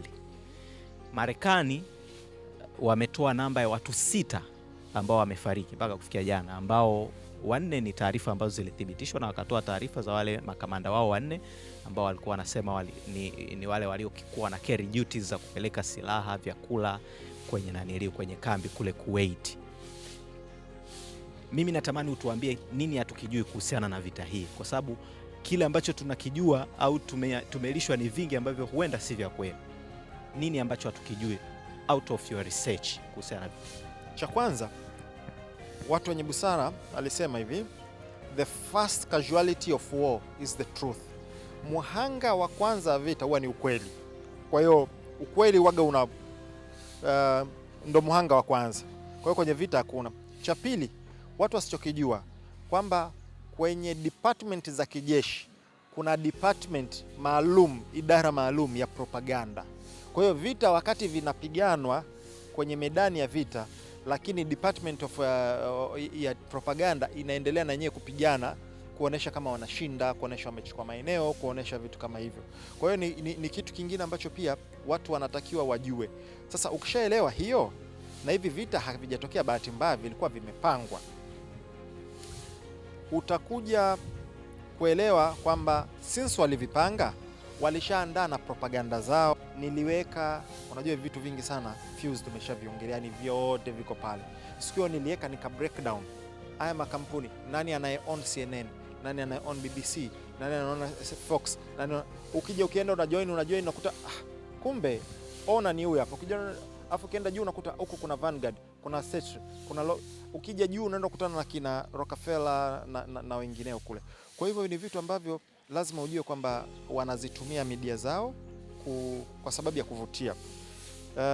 Nikutolee tu baadhi ya mfano. Ukiangalia Associated Press, angalia wanasema hivi, rocket kill 2 in Israel, sawa, alafu 20 die in Gaza as Israel hit Hamas. Ni watafsiri hiyo watu. Rocket imeua wawili Israeli, alafu kwenye mstari huo inasema 25 wamekufa Palestina, Gaza, baada ya shambulio la Israeli dhidi ya Hamas. Kwa hiyo huku imeua, huku wamekufa. Umeona jinsi wanavyo deliver. Kuna nani, BBC kuna hii taarifa anasema hivi, viable device used in shameful Islamic Center attack. Sasa viable device hapa ni bomu, lakini badala ya kusema kwamba bomu limetumika katika tukio la kutia aibu dhidi ya Waislamu katika eneo lao, wameitafutia namna ya kunani viable device wakati hiyo ni bomu. Kwa hiyo ukija ukifuatilia hivi vitu jinsi wanavyo deliver, kuna double standard nyingi sana ambazo zipo. Kwa hiyo lazima tujue kwamba ili mtu apate taarifa, na Mwenyezi Mungu ana hekima yake, katupa masikio mawili, mdomo mmoja, ili tu tunasikiza upande huu na upande huu. Kwa hiyo nachoweza kukushauri, kama unasikiliza, mimi huwa napita, naangalia, naenda na sehemu zingine, pita CNN, pita BBC, pita Deutsche Welle, pita Sky, Fox, pita sehemu Washington Post, The Guardian na kwingineko. Alafu pita pia na vyombo ambavyo sio vya Marekani wala Ulaya. Kuna vyombo vya sasa hivi Wahindi wamekuwa active sana kwenye media zile. Alafu nenda kwa wachambuzi binafsi. Kuna watu ambao huoni sababu yake ya yeye kuwa biased. Mtu kama Scott Ritter ambaye alikuwa ni Marines wa Marekani. Mtu kama Colonel Doug McGregor ambaye pia alikuwa ni colonel na kapigana katika Iraq War. Tony Shaffer. Mtu kama Scott ambaye alikuwa ni CIA analyst. Nao wako wengi sana ambao pia wanatoa assessment yao neutral. Kwa hiyo zunguka sehemu tofauti, kusanya, alafu pima mwenyewe. Lakini usipokuwa makini, inabidi ni mquote Malcolm X, anakuambia if you're not careful, the media, kipindi kile ilikuwa ni newspaper kwa sababu enzi zake hizo, will have you hate the person you're supposed to defend or love and love the person you're supposed to hate. Kwamba usipokuwa makini, hizi taarifa zitakufanya umchukie mtu ambaye unatakiwa umpende na umpende yule mtu ambaye unatakiwa umchukie. Nitolee mfano. Hivi unajua mpaka mwaka 2003 kama sikosei, Nelson Mandela alikuwa bado yuko kwenye listi ya magaidi Marekani. Nelson Mandela ambaye watu wanajua kuna controversies zingine nyuma yake, lakini ni mtu ambaye alikuwa ni mpenda amani, na hata alivyopewa madaraka kutaka revenge na vitu kama hivyo, alikuwa anaitwa gaidi. Hivi unajua kwamba wakati wa utumwa Marekani, kutaka kutoroka katika utumwa ilikuwa inachukuliwa kama ni matatizo ya akili, ni mental health. Hivi unajua leo hii, na nawauliza watazamaji, wapo watu ambao wanamchukia Khamenei aliyeuawa. Naomba niambie kwa nini unamchukia. Sawa? Asilimia 99.9 hana sababu yoyote ya msingi. Ni kwa sababu amesikia kwenye mainstream media, na amesikia viongozi wa Ulaya na Waisraeli na wengine wakisema huyu mtu ni mbaya. Sawa? Sasa ngoja nikwambie kitu kimoja. Hivi unajua Khamenei alisapoti sana watu weusi ikiwepo sisi wa Afrika. Wakati Nelson Mandela alienda kukutana na Khamenei, akamwita kiongozi wangu, my leader, jinsi Nelson Mandela alivyokuwa na msimamo. Na ili uelewe hichi kitu sio cha wepesi wepesi, Nelson Mandela alivyoambia wewe inakuwaje unaunga mkono na Fidel Castro, umeona, na watu wengine, akasema wakati sisi tunapambana kupata dhidi ya apartheid, Marekani ilikuwa inaisupport apartheid regime ya ukaburu ule uliofanya mauaji makubwa sana na ubaguzi mkubwa South Africa.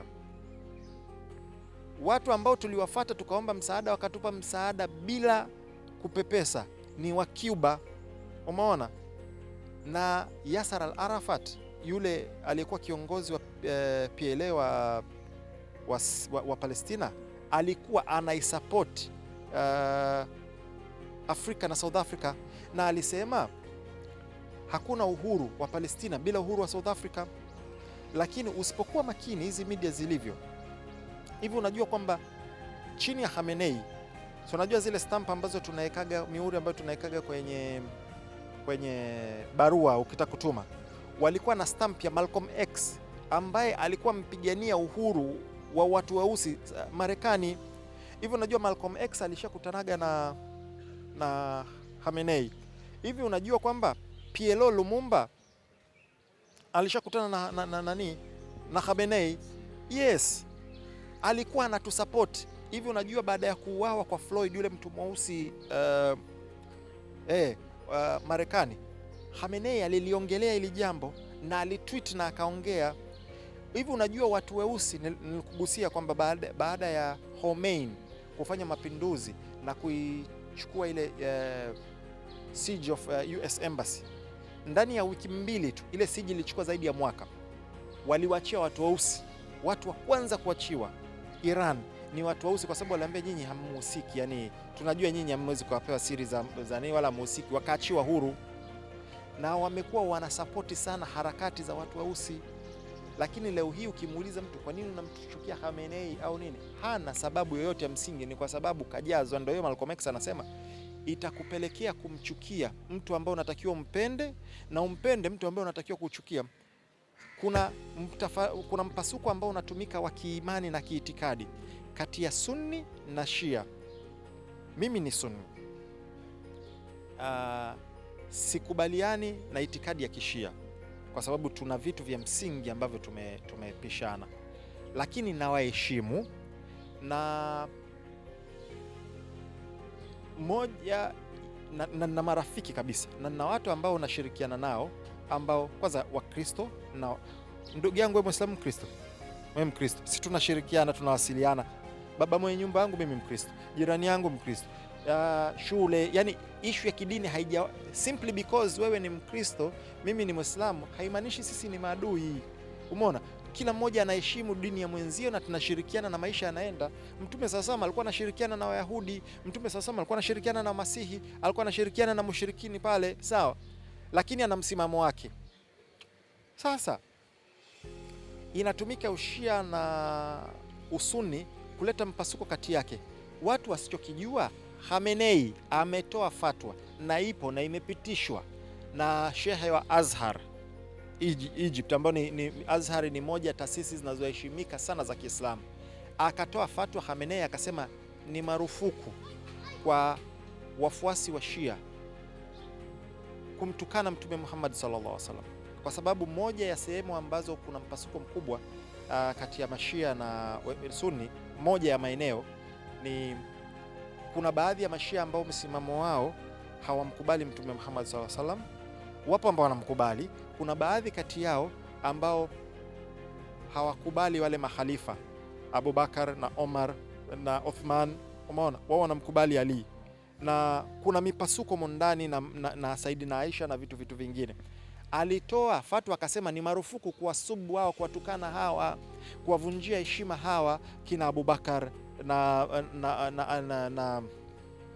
Umar na Uthman na Aisha na wengineo.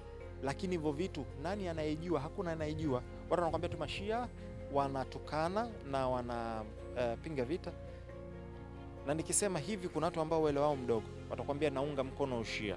Umeona, nimetolea mfano kwamba wewe ni Muislamu, ni Mkristo, tunaweza tukashirikiana na tumekuwa tunashirikiana muda mrefu, lakini uona itikadi yako na imani yako, mimi na itikadi yangu na imani yangu. Kwa hiyo hivi vitu vimeletwa kuleta mpasuko kati yetu. Nimekwambia kabla ya kuingia Zionism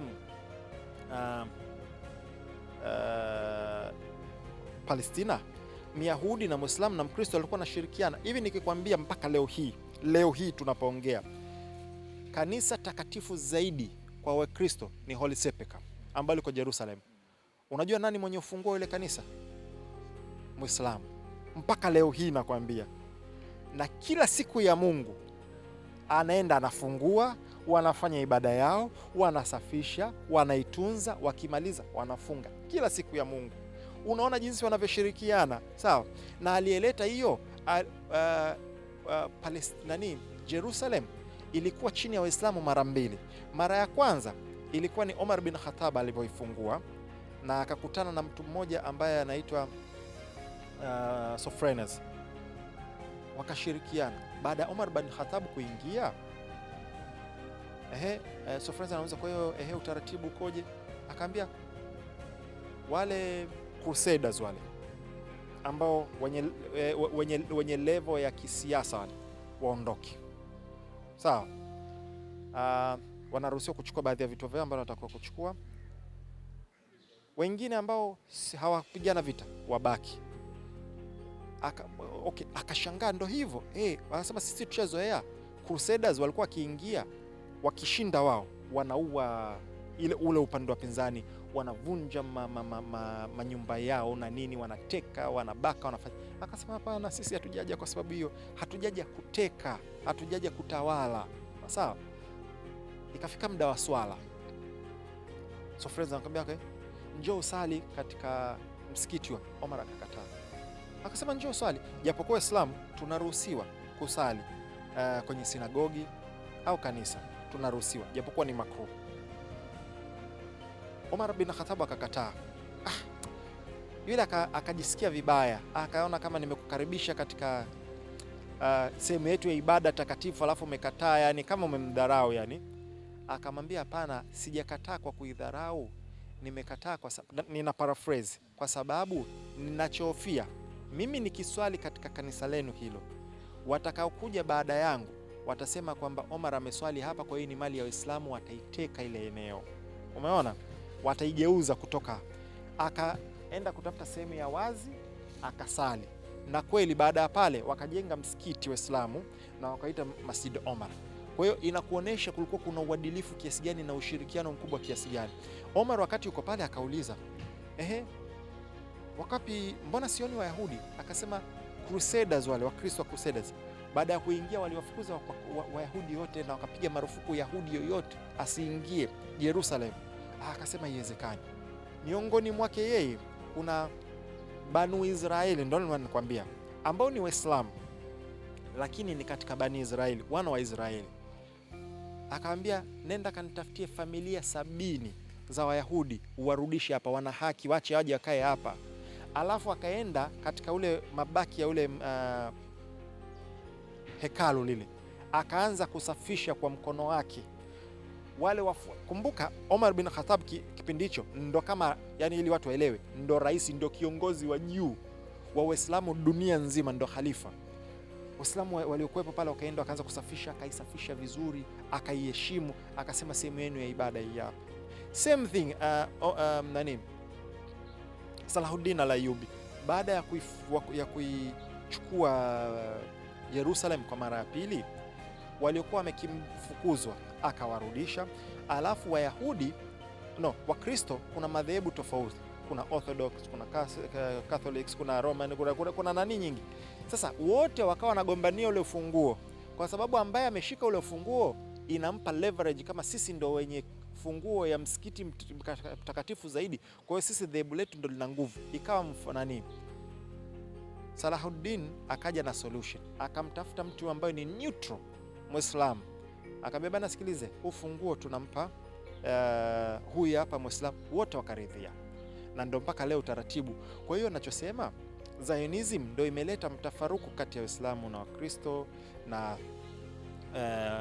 Wayahudi wale Jews na Wakristo na Waislamu, yani na vitu kama hivyo mpaka leo hii. Lakini kipindi cha nyuma wote walikuwa wanashirikiana vizuri kwa pamoja, na ndio maana nina makala yangu ambayo nilisema, je, demokrasia ni mfumo sahihi, kwa YouTube kwenye YouTube yangu nikaambia, tukitokea tumekutana na kiongozi yoyote ambaye ni mgombea au ni kiongozi akaja akataka kuleta mpasuko wa kidini kati yetu, tumkatae.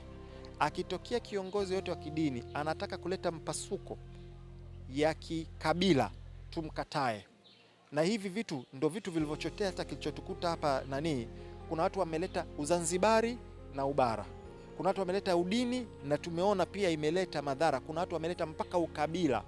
Au ni watu wa kuepuka sana.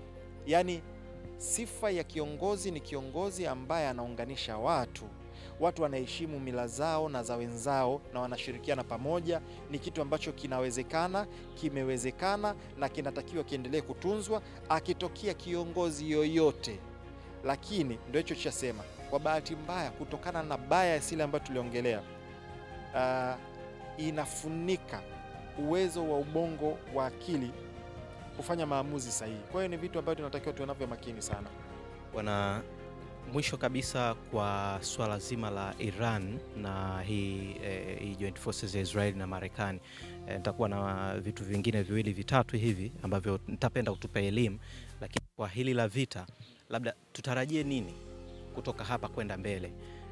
Rais wa Marekani Donald Trump amenukuliwa usiku wa kuamkia Jumamosi nadhani akisema kwamba Pentagon ama Marekani ama Washington haiko tayari kwa ajili ya kufanya settlement yoyote, na msaada pekee anaweza kuwapa watu wa Iran, hususan wanajeshi wa dola ile ya Kiislamu, ni kuweka silaha chini bila masharti. Ndio kitu pekee, na akasema na yeye anapaswa kuwa sehemu ya watu ambao watatoa mawazo ya mtawala mpya, akitoa mfano wa Venezuela walichokifanya, na akamsifia hadi rais wa mpito wa Venezuela wa sasa hivi kwamba anafanya kazi nzuri baada ya wao kufanya walichokifanya. Iran na wenyewe wametoa msimamo wao kwamba hawako tayari kusarenda, yani swala la kusarenda kwao halipo. Sasa hivi namba ya watu inazidi kufanya movement kutoka Iran, wengi wanasema wanaelekea Uturuki, kutoka Israeli pia na wenyewe watu wana cross kujaribu kukimbia hii hali. Tutarajie nini siku chache zijazo? Kwa sababu kwa scope ya upiganaji wao, rais wa Marekani Donald Trump anasema vita huenda ikaenda kwa wiki 4 au zaidi, na wanatarajia watu zaidi kufa, lakini hawataacha mpaka objectives zikamilike. Iran na wenyewe wamesema kila jaribio la kuwaoppress litajibiwa kikamilifu na hawako tayari kusarenda. Tutarajie nini kwenye hichi kinachoendelea? Kuna maswali mengi sana. Nianzie wapi? Kwa sababu Trump sio mwanasiasa wala hakukulia katika ya siasa, katengenezewa mazingira mpaka amefika anapofika. Kwa hiyo kuna baadhi ya vitu ambavyo havijui, na mara nyingi sana utakuta anaongea na hata baadhi ya viongozi wa nchi nyingine hajui uhalisia. Kwa mfano tuliona alipokutana na Ramaphosa South Africa, akapewa picha, anamuonesha picha ambazo sizo za uongo kabisa, umeona, alafu anasema hichi ndio kinachotokea South Africa. Kwa hiyo ni mtu ambaye pia sometimes hajui, alafu pia analishwa matango pori na watu wake. Hiyo ya kwanza. Sasa tuangalie upande wa pili. Unataka, nishasema ni ngumu sana kwa sababu Irani ni taifa ambalo linaongozwa kiitikadi, sawa, kidini. Ingekuwa kisiasa kama ilivyokuwa Iraq, kama ilivyokuwa Libya, kama ilivyokuwa Syria, ni rahisi sana kuangusha, kwa sababu kishaleta mpasuko wa kisiasa ni rahisi, lakini wa kidini ni ngumu sana. Wa Irani wana itikadi na wana dini, sio rahisi. Sasa kuhusu swala la muda alilosema Trump, mimi hata katika mahojiano ambayo niliojiwa nikasema vita hivi either vitachukua wiki 2 au mwezi, sioni vikizidi hapa.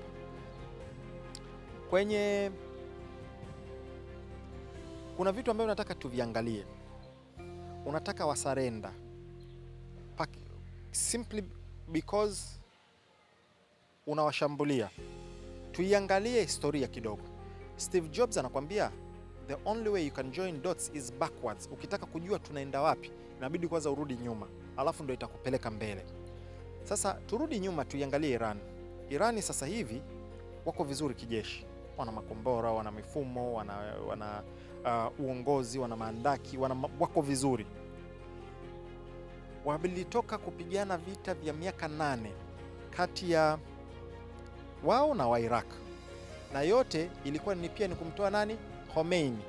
Ndio ile nilikwambia kwamba Wamarekani walimweka, alivyowageuka wakajaribu kumtumia Saddam kumtoa Khomeini. Sawa, walipigana vita miaka 8. Kipindi kile Wairani walikuwa dhaifu sana, hawakuwa na masilaha kama walivyonayo sasa hivi, na wa Iraq Saddam alikuwa anapewa masilaha ya kisasa na anapewa support na intelijensia na kila kitu, ikiwepo silaha za sumu. Saddam alipewa na akazitumia dhidi ya Wairani miaka 8, lakini walisurvive. Kipindi kile walikuwa hawana chochote. Sasa unategemea kwamba sasa hivi utawatishia tu, na sasa hivi wako vizuri kushinda mwanzo, na wamejipanga sana. Na niliwaambia watu kuna kitu kinaitwa SOP kwenye jeshi, lakini hata pia kwenye uongozi na vitu kama hivyo. SOP ni standard operating procedure, kwamba kwenye jeshi anapokufa mtu fulani anakaimu mtu fulani, ikitokea kitu fulani kinatokea kitu fulani. Hiyo ipo. Iran wameshauliwa watu wengi sana kwao kabla ya vita na during vita, ikiwepo viongozi na vitu kama hivyo. Nikasema ile haitoathiri kwa sababu wana SOP tayari, wana standard operating procedure, inajulikana akifa huyu atachukua huyu hivi. Umeona kuathirika kokote kwa uwezo wa kijeshi wa Iran, pamoja na kwamba kiongozi wao Ali Khamenei ameuawa, mkuu wa majeshi wao ameuawa, na wengine wengi wameuawa. Umeona kuathirika kwao? Hakuna, kwa sababu wana structure ambayo walishaiweka, ipo, imenyooka. Lakini hivi ndio vitu ambavyo, na ndio maana mimi wanasema facts and logic, muda utatoa. Watu mwanzo ambao wana upande walishangilia kwamba Iran imekwisha, kiongozi wao kauliwa, wakuu wao majeshi wameuawa, si hamna kitu. Nikamwambia nyinyi hamujui jeshi, hamujui inavyo function. Umeona na nikatolea mifano. Na kwa wale ambao labda hawafahamu, Khamenei aligoma kuondoka kwake. Watu wake wa ulinzi walimfuata wakamwambia, kutokana na kinachoendelea tunakushauri uondoke, tukoeni kwa. Akasema hapana. Akasema mnaweza mkawahamisha wa Irani milioni 90? Hatuwezi. Akasema mkiwahamisha mtanihamisha na mimi, tukuletee ulinzi. Akasema mnaweza mkawapa ulinzi wa Irani milioni 90? Hapana. Akasema basi niacheni hapa. Kwa hiyo alibaki katika ofisi yake na anashambuliwa, yuko hakujificha. Umeona? Kwa hiyo sio kwamba ni kitu maalumu sana kilichotokea, alikuwa na uwezo wa kujificha. Baada ya kufa kwa Khomeini na wale viongozi wa mwanzo kabisa wa Iran, ndani ya wiki umesikia kuna kiongozi yote wa Iran ameuawa? Hapana, kwa sababu wameenda sehemu ambazo ziko salama, pamoja na Marekani kufanya mashambulizi mengi sana. Kwa hivyo ni vitu ambavyo nilikuwa najaribu kuwafahamisha watu, lakini sasa hivi muda unazidi kutoa majibu. Kwa hiyo na hii inakuonesha ujasiri. Nani anahamahama, mara yuko Ujerumani, mara yuko Cyprus, mara yuko wapi, Netanyahu. Lakini mwanaume Khamenei hajakimbia. Saddam Hussein alikuwa na uwezo wa kukimbia, ikiwepo Urusi. Putin alimpa option Khamenei, njoo tukupe hifadhi. Akasema hapana, nabaki na watu wangu. Saddam hakukimbia nchi yake, kafia katika nchi yake. Thomas Sankara kafia kwenye nchi yake. Gaddafi kafia katika nchi yake. Kwa hiyo unakuja kuona hao watu ambao tunaambiwa ni wabaya ni wazalendo na wamebaki mpaka dakika ya mwisho na uhai wao unachukuliwa katika nchi zao, lakini hao wenzetu waga ni wepesi sana kukimbia na kuhamahama. Kwa hiyo hivi anachosema Trump, ajipange, bado vita vinaendelea. Vita vitakuja kusimama pale makombora yatakapoisha. Interceptor za Marekani na Israeli zitakapoisha, watatafuta njia yoyote juu chini kusimamisha hivi vita. And so far stockpile yao imepungua sana. Sasa hivi Mwirani akipiga vitu vinapenya tu. Umeona? Na juzi Trump akanasema tumeshambulia, tumeua 80% ya uwezo wao wa kushambulia, ndio maana mashambulizi yao yamepungua. ni rahisi kuwahadaa watu ambao hawajui military structure, military doctrine na sera za kivita. Mwanzo Irani alikuwa anashambulia kwa wingi, cha kwanza kwa kutumia droni za kizamani, kwa kutumia makombora ya zamani, kwa sababu kuu mbili. Ya kwanza ni kusaturate. Hakuna air defense system ambayo iko perfect, inapozidiwa vitu vitapenya. Kwa hiyo ni kuizidia na kupenya, cha kwanza. Cha pili ni kudeplete, ni kutafuna na kumaliza interceptor zao, cha pili. Cha tatu pia ina expose rada zao pamoja na interceptor zao ziko wapi ili waweze kuzishambulia. So far Iran ameshambulia rada 3 za muhimu sana, ya third ikiwepo Saudia, kuna ambayo iko Jordan, kuna moja iko Kuwait, ambazo zimeathiri sana uwezo wa Marekani na Israeli kuintercept makombora yanayokuja. Yani basically ni kama wanatazama kwa jicho moja sasa hivi. Kwa hiyo ukisha ujua kwamba adui wako interceptor zake zimepungua na uwezo wake wa kudefend umepungua, hauna haja ya kutumia kama ulikuwa unatumia makombora 100. Sasa hivi unajua nikipeka 10 tu yanafanya kazi. Kwa hiyo kupungua kwa yale makombora ni kwa sababu sasa hivi kashasafisha njia na alishafanya hivyo kwenye 12 day war, kwenye vita vya siku 12. Mwanzo mzigo ulikuwa mkubwa, makombora 1200 na drones imeenda.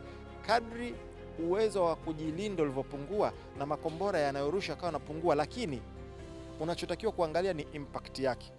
Je, impact ni kubwa ni ndogo? Ukiona ni kubwa, japokuwa makombora ni machache, ina maana anafikia malengo yake. Kwa hiyo pia hiyo ni upande wa wajibu wa hilo swali lako. Pia Irani anachokifanya pia inamuumiza sana uchumi wa Marekani. Uchumi wa Marekani nguvu yake sio silaha, ni dola. Dola, kitu gani ambacho kinaipa dola? Ni mafuta, mfumo wa petrodola.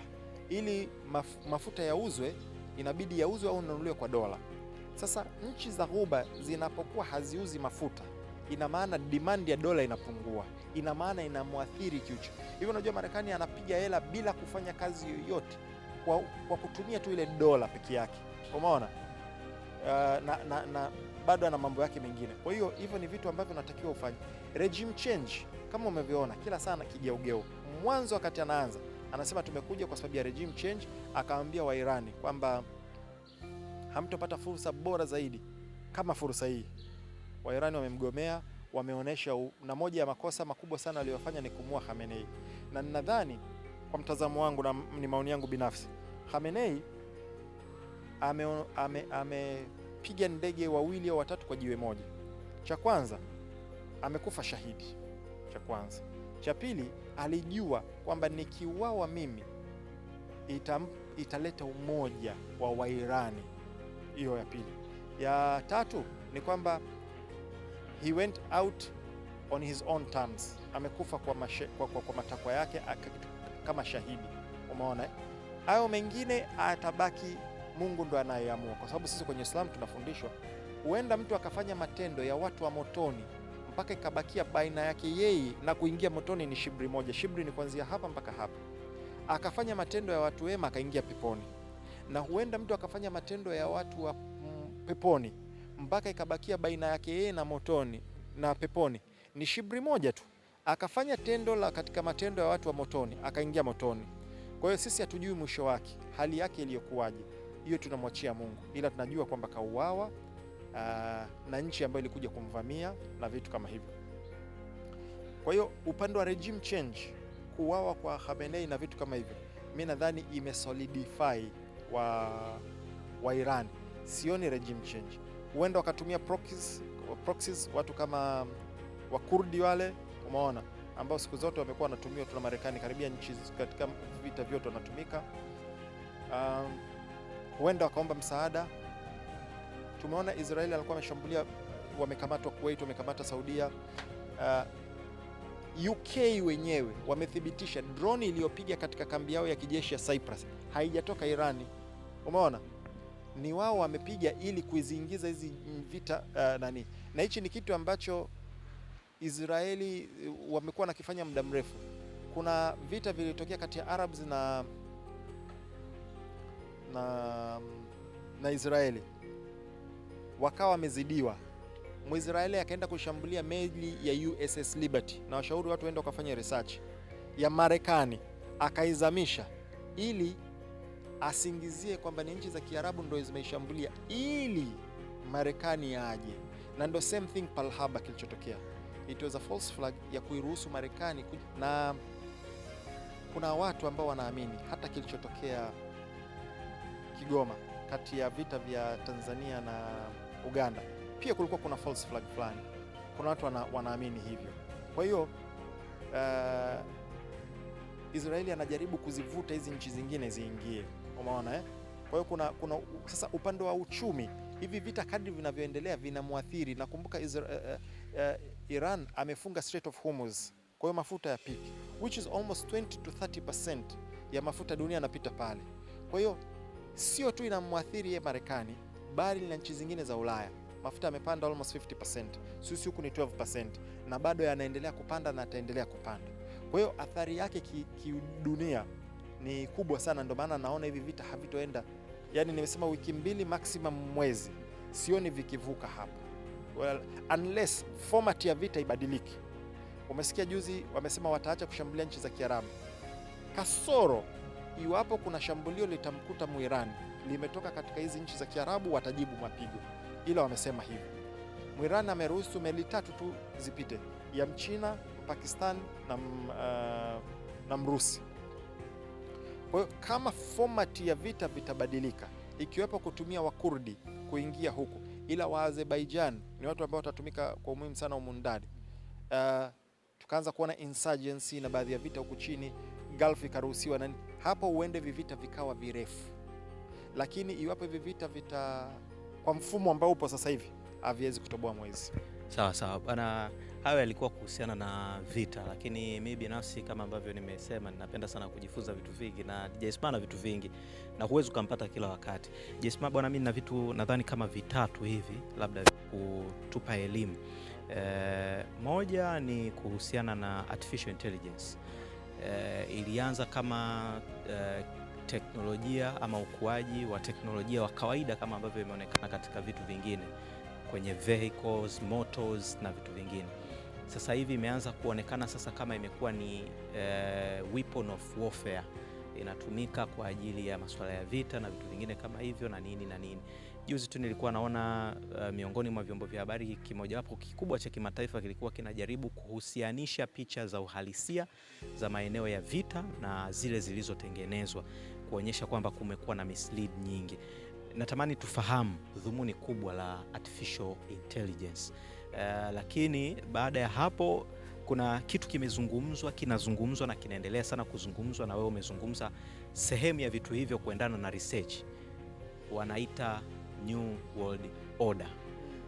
Umezungumza hapo swala la Trump kuwa chosen, umezungumza hapo na vitu vingi sana. Ni kweli kuna hiyo theory ya uhalisia wa New World Order? Application yake ikoje na vipi itakuwa, labda kwa kuanzia kwa vitu hivyo viwili? Tuanze na swala la kwanza, umeulizia kuhusu AI. Sawa. Madhumuni yake, kwanza Fuse watu kwa mbele ya muda. Watu wa mwanzo kabisa kuongelea AI hapa niliongelea SNS na nina makala mawili, na nikaanza kwa kusema sasa hivi ukiona picha Sma anampiga makofi ndugu yangu, usiamini. Au kasikia sauti yangu imetoka namtukana mtu fulani au namsifia mtu fulani, usiamini, kwa sababu AI ziko aina nyingi. Mmoja wapo ni generative AI ambayo ndio watu wanaweza wakatumia hizi kuzalisha hivyo vitu. Leo hii ukisikia Sma bana ametoa connection, kwa makini, umeona hizo vitu, na tumeona watu wamezitumia katika njia ambazo sizo, umeona Kwa hiyo teknolojia ipo, na zama hizi ni ngumu sana kuweza kudetect unless una ujuzi huo kati ya original na fake. Kwa hiyo ni kitu ambacho tunatakiwa tukizingatie. Zamani maki napiga miayo waga tunakesha sisi kwenye kazi zetu. Sasa tuwe makini sana sehemu ambayo tunapata taarifa, kwa sababu AI ipo, inazalisha vitu vingi. Mtu anaweza akatoa taarifa yoyote ambayo anataka itoke, Ili uwe na uhakika wa taarifa sasa, hakikisha unaenda katika source ambayo inaaminika, ndio uchukue taarifa hiyo. Hiyo ya kwanza. Umeuliza lengo la AI, inabidi sana nikupeleke tena huko kwenye dunia hii ya giza kidogo huko. Wenzetu wana kitu kinaitwa depopulation agenda, kupunguza watu ya idadi duniani, na wanataka watu wapungua wabaki 500 milioni tu out of bilioni 8. Na hichi kitu nimesha kiongelea several times extensively, ikiwepo kwa Bill Gates na chanjo yake. Nishaambia watu, jamani, chanjo, msikubali chanjo. Yaani kitu kinaitwa chanjo. Kama unataka kuwa salama wewe na familia yako, achaneni na chanjo. Mimi wakati naipiga vita chanjo ya COVID ile ndio inaingia huko, watu hawakunielewa na walinipinga sana vita. Lakini muda umekuja umetoa majibu. Sasa moja ya mbinu ambazo wanatumia ni hizi chanjo zao, kupunguza watu duniani. Chakula kinatumika sana kwa sababu ya kuleta magonjwa na vitu ambavyo vinapunguza idadi ya watu. Na moja ya mbinu ambayo wanafanya ni sterilization, ni kupunguza uwezo wa sisi kuzaliana. Ndio maana sasa hivi unakuta kesi ni nyingi, nguvu za kiume kupungua, lakini pia uwezo wa watu kuzalisha. Sio bahati mbaya, it's by design. Kwa hiyo wanataka wapunguze idadi ya watu duniani. Sasa swali ni kwamba wakipunguza idadi ya watu, na hiyo naongea, Bill Gates several times ameshasema kwamba tukifanya kazi nzuri kwa vaccine tutapunguza watu. Kamala Harris amesikika akisema, Schwab na wengine wengi wamesikika wakisema, wakiongelea hivi jambo. Kwa hiyo ni kitu ambacho it's proven, sio conspiracy. AI ina factor wapi? Kwanza wamekuwa wanatuandaa kuhusu ujio wa AI. Ukiangalia kama movie kama Captain America Civil War ilionyesha jinsi zile gunship zile zinatumia AI kuamua ni nani ambaye ataafe au ataishi. Minority Report ya Tom Cruise same thing. Na ukiangalia movie kama Terminator na vitu kama zote zilikuwa zinatuandaa sisi kwa ujio wa AI. Lengo ni nini? Ukishapunguza watu duniani, ili watu waelewe, Uingereza kuamua kusitisha utumwa sio kwamba aliamka siku akajisikia kwamba nataka kufanya kilicho jema. Ni kwa sababu tulikuwa tunaingia kwenye kitu kinaitwa Industrial Revolution. Kwa hiyo ilihitajika manpower. Kwa hiyo ikabidi wazuie utumwa ili wapate manpower kwa sababu ya kuiwezesha Industrial Revolution. Sasa tumeshatoka kwenye Industrial Revolution, sasa hivi tunaingia kwenye AI Revolution. Inahitaji training na inatumika kwa sababu ya kureplace. Sasa hivi wewe kuna watu ulikuwa unawalipa kwa sababu ya kuandikia proposal. Sasa hivi AI inakuandikia proposal. Sawa? Kuna watu walikuwa wanalipa kwa sababu ya kufanya translation ya makala. AI inakufanyia. Na kazi zingine nyingi kuanzia graphic design, kutengeneza mziki na juzi Skywalker katoa album nzima ambayo katumia AI. Aliipa mwongozo ikamboreshea. Kwa hiyo AI ipo. Lengo lake ni ireplace uwepo wa binadamu. Makampuni mengi sana yapo ambayo sasa hivi yanatumia robots. Na Melania Trump, na juzi kuna makala ambayo nimeweka tayari yako pale, alisema the robots are here, zinatumika. Amazon wana centers ambazo hazina binadamu, ni robot tupu kwenye warehouse zao. Tesla na kwingineko tumeona hizi humanoids na vitu kama hivyo, Optimus na vitu kama hivyo. Wanajitahidi sana kuwezesha robot zifikie kipindi cha kuweza kumreplace binadamu. Ukishaweza kumreplace binadamu unaweza dispose of, ukampotezea unavyotaka. Kwa hiyo ni moja ya mbinu. Lakini sasa ukiingia kwenye layer za juu zaidi, wapo watu ambao wanaamini AI sio AI kweli. AI ni juhudi za wale watu ambao wanacheza kwenye nguvu za giza za kuleta spirits au majini katika ulimwengu huu kwa kupitia hizo AI na hizi robot. Kwa hiyo unajua wale wako katika mfumo wa spirit, hawana mfumo wa kimwili. Ndio maana hatuwaoni, wapo nani hatuwaoni. Wanatamani wapate mwili ili waweze kuexist katika dunia hii. Ndio maana sometimes unasikia bana mtu kapandiwa jini, kwa ile jini limemtake over, umeona, au baadhi ya vitu vingine.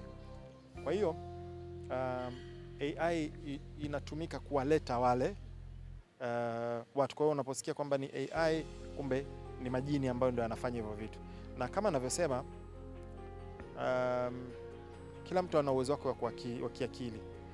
Huwa nikisema kitu huwa sikurupuki na uhakika nacho. Watu watabeza, watu hawezi kuelewa. Mimi kuna siku niwaambia jamani, wifi inapiga picha, watu wakabisha. Wifi inapigaje picha? Teknolojia, kuna lensi, kuna kamera ambayo haina lensi, inatumia rada na inapiga picha na inatokea kama picha. Kwa hiyo mwisho wa siku tunatofautiana uelewa, tunatofautiana elimu na muda huo unakuja kutoa majibu. Kwa hiyo kwa ufupi AI ipo, lakini sasa hivi inatumika mpaka jeshini. Yes. Na kwingineko kwenye magari na vitu kama hivi. Sasa hivi tunachokifanya AI kwenye level yake, sisi ndio tunaitrain.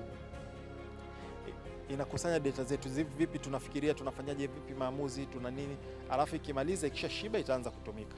Na New World Order.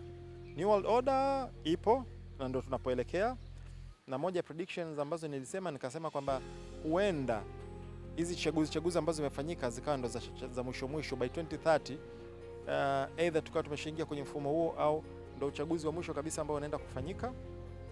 Na New World Order kiuhalisia inatakiwa ije ilete kitu kinaitwa Pax Judea. Pax Judea ni pale ambapo taifa la Waisraeli ndio litakuwa taifa tawala. Umeona eh? Kwa hiyo ndio hiyo New World Order. Kutakuwa kuna sasa kwenye New World Order kuna inabidi uingie juu zaidi, inakuta one world government. Kutakuwa kuna serikali hii, dunia moja. Kuna sarafu hii, dunia moja. Kuna kila kitu kimoja, dunia moja. Kwa hiyo pasipoti moja, kila wataua mipaka yote. Kwa hiyo ni moja ya vitu ambavyo vinakuja. New World Order ni swala la muda tu. Sawa, mwisho kwa kumalizia, DJ Isma alitamka kama kwanza zimekuwepo kama conspiracy theories kwa muda mrefu, miaka mingi, mpaka ikaundiwa tume pale Pentagon kwa ajili ya kukusanya hizo taarifa, kuhakiki na vitu vingine kama hivyo, kupitia watu ambao walikuwa wakiclaim kuona hivyo vitu na nini. Juzi katika mlolongo wa matukio hayo Barack Obama, sijui ni slip tongue ama nini, akazungumza comment kuhusiana na viumbe kutoka nje ama sayari nyingine, aliens. Comment ambayo Trump alikuja kui criticize kwamba ni release ya zile wanasema classified document ambazo kama mtu yeye kwa nafasi yake aliweka oath ya kuto kuzirelease. Marekani wanahusishwa na nchi nyingi zinahusishwa, lakini Marekani hususan Area 51 wanasema hapo ambapo majaribio ya kijeshi yanafanyika ni propaganda ama aliens wapo, na baadhi ya nchi zinafaidika na kile kinachosemwa ukuaji wa teknolojia yao. Mimi binafsi, maoni yangu binafsi, hakuna kitu kinaitwa aliens au viumbe hawapo, ila ni psyops. Psyops ni psychological operation ya kubrainwash watu wengi, na kuna kitu kinajulikana kama UFO, unidentified flying object, ambazo kama neno linavyosema unidentified flying object ni kitu kisichotambulika. Kwa hiyo wao wengi wanachukulia kwamba kitu kisichotambulika ndo kwenye movie zile wanaita flying saucer au ni ya aliens. Ile Area 51 wanachosema sio kuhusu alien, ile ni sehemu ya kufanya majaribio ya silaha ambazo hazijatoka. Kwa hiyo wanazizuga kwenye kwamba hizi ni aliens na nini, ili raia wa kawaida anapoona kitu ambacho ni kigeni kwake ahisi kwamba ni alien, kumbe ni majaribio ya hizi silaha. Mfano kama SR-71 Blackbird ni ndege ambayo ilikuwa ni asiri sana, ambayo ilikuwa inafanya mambo mengi sana. Sasa unaijaribu katika njia ambayo itaonekana kama ni alien invasion. Hiyo ya kwanza. Ya pili, alien sisi wa Afrika inatumika vibaya dhidi yetu. Juzi ulikuwa tuna fikra zinduka mimi na Henry katika hali ya kumfungua akili ya Mwafrika. Mwafrika achievement zake ambazo ni kubwa, ambazo mzungu kashindwa kuzielezea, utasikia ni aliens anapofanya Mwafrika. Akifanya mzungu anasema wao, mababu na madoabu, lakini kama imefanywa na Mwafrika au Latin America hawataki kuwapa credit kwamba huku Afrika zamani kwa kuna watu wana elimu sana, utasikia aliens. Yes, vitu kama pyramid na vinginevyo, yani teknolojia ambayo hawaielewi na hawataki kumpa credit mtu mweusi au Latin, wanaitupia kwenye gari la aliens, ambacho kitu sio sahihi. Kwa hiyo binafsi naamini kwamba hakuna kitu kama aliens. za vita worldwide zimekwisha kuanza kuonekana, lakini watu wanaweza wakajiuliza sasa, sisi kama Tanzania na sisi hatuko kisiwani, tuko sehemu ya jamii ya dunia, tunaweza kuathirika vipi na vita hii? Na kama ushauri wako kwa watu individual, kwa maana ya preparation na vitu vingine, nini afanye kwa Mtanzania wa kawaida? Sawa. Uzuri niliviongea. Kuna siku nilikuwa na Azam TV wakaniuliza kabla hata hivi vita, nikaongea nikasema, vita vikitokea, moja ya vitu ambavyo tutaathirika nayo namba moja ni nishati ya mafuta. Kwa hiyo nikasema kwamba kama taifa tujiandae kuwa na stock ya kutosha na vitu kama hivyo, na bahati nzuri nimesikia rais wetu Samia Suluhu Hassan ameanzisha mpango wa kimkakati wa kuongeza reserve yetu ya mafuta ili uko siku za mbeleni tuwe tuna redundancy plan. Hiyo ya kwanza. Lakini ya pili, asilimia kubwa ya sisi tuna import vitu kutoka nje. Kwa hiyo trade routes zitaathirika, biashara zitaathirika. Kwa hiyo pia bidhaa na vitu kama hivyo pia vitaathirika, ujaji wake hapa, ambavyo vitafanikiwa kufika, bei itapanda kwa sababu insurance itapanda, gharama ya mafuta zitapanda na vitu kama hivyo. Na asilimia kubwa ya vitu ambavyo vinakuja vitaathirika, lakini pia swala la kiusafiri, wengi watu wanatumia mashirika ya ndege ambayo yanapitia Middle East. Kwa hiyo pia yes, tutaathirika pia kiusalama, kiusafiri na vitu kama hivyo. Unakuta kuna watu labda vilitakiwa wamesafiri, kwa hiyo vitu vyao vingi vitasimama. Ila inapokuja swala la nishati, nitoe mawazo yangu binafsi, na hata uongozi wa nchi yetu ukipenda unaweza ukaliangalia hili. Cha kwanza ni kwamba tunajua kuna disruption katika supply. Tuhifadhi tulicho nacho, kuanzia kwenye safari. Sijui kwenye serikali kama kuna department ambayo ina deal na logistic, au kila idara ina department yake binafsi. Kama ipo ambayo ni centralized, iangalie jinsi ya kupunguza safari ambazo sio za lazima, cha kwanza. Cha pili, yeke stock ya kutosha ya safari ambazo ni za lazima, vitu kama ambulance, vitu kama magari ya patrol, usafiri wa watu wa muhimu, magenerator na mafuta na vitu kama hivyo. Tuhakikisha kwamba tuna stock ya kutosha vile. Safari ambazo sio za msingi tuzipunguze, lakini pia watoe mwongozo kwa raia wa kawaida ambao hawana safari za umuhimu, wapunguze. Mfano, mimi nimejiwekeaga nidhamu, natokaga mara moja kwa wiki. Nafanya shughuli zangu zote, narudi. Ndio utaratibu wangu wa siku zote, unless nina safari ya muhimu kama leo nimekuja hapa kwa sababu hii ndio kilichonitoa. Kwa hiyo, lakini ningependa kuona makampuni makubwa ambayo yana muscles kama telcos, kama mabenki na vitu kama hivyo, ili kuonesha kwamba wanajali mazingira na kwenda na mabadiliko, huenda wakakodi au wakatoa mabasi kwa kipindi hichi ya kukusanya wafanyakazi wao, ili kuepusha kila mfanyakazi kuja na gari yake. Sawa, itapunguza pia consumption. Au kama nyinyi, let's say mimi, wewe, tunaenda eneo moja, kila mtu ana gari yake, tunaweza tukajipanga tukasema, let's say wiki hii au leo nitatumia gari ya Smart. Kwa hiyo wote tunapanda pale kwenye gari yangu, tunaenda tunashushana maeneo ambayo ni fair, alafu tunarudi. Kesho tutatumia gari yako kesho. Kwa hiyo tutapunguza, badala ya kwenda na magari matano tutajikuta tumeenda na gari moja na tumesave. Umeona Kwa hiyo ni baadhi ya vitu ambavyo tunaweza tukatoa, lakini naamini mamlaka ndo wanaweza wakaistructure hivi. Hii nimeitoa tu kama mwongozo wa jinsi ya kuangalia, lakini pia vile supply ya yoyote ambacho tunacho, kwa sababu inasikitisha kwamba Afrika tunaagiza almost 70% ya madawa yetu tunaagiza kutoka nje. Kwa hiyo as long as logistic imeathirika, pia supply ya madawa yataathirika na vitu vinginevyo. Kwa hiyo tuangalie vitu ambavyo tunavitegemea kutoka nje, jinsi ya kuwa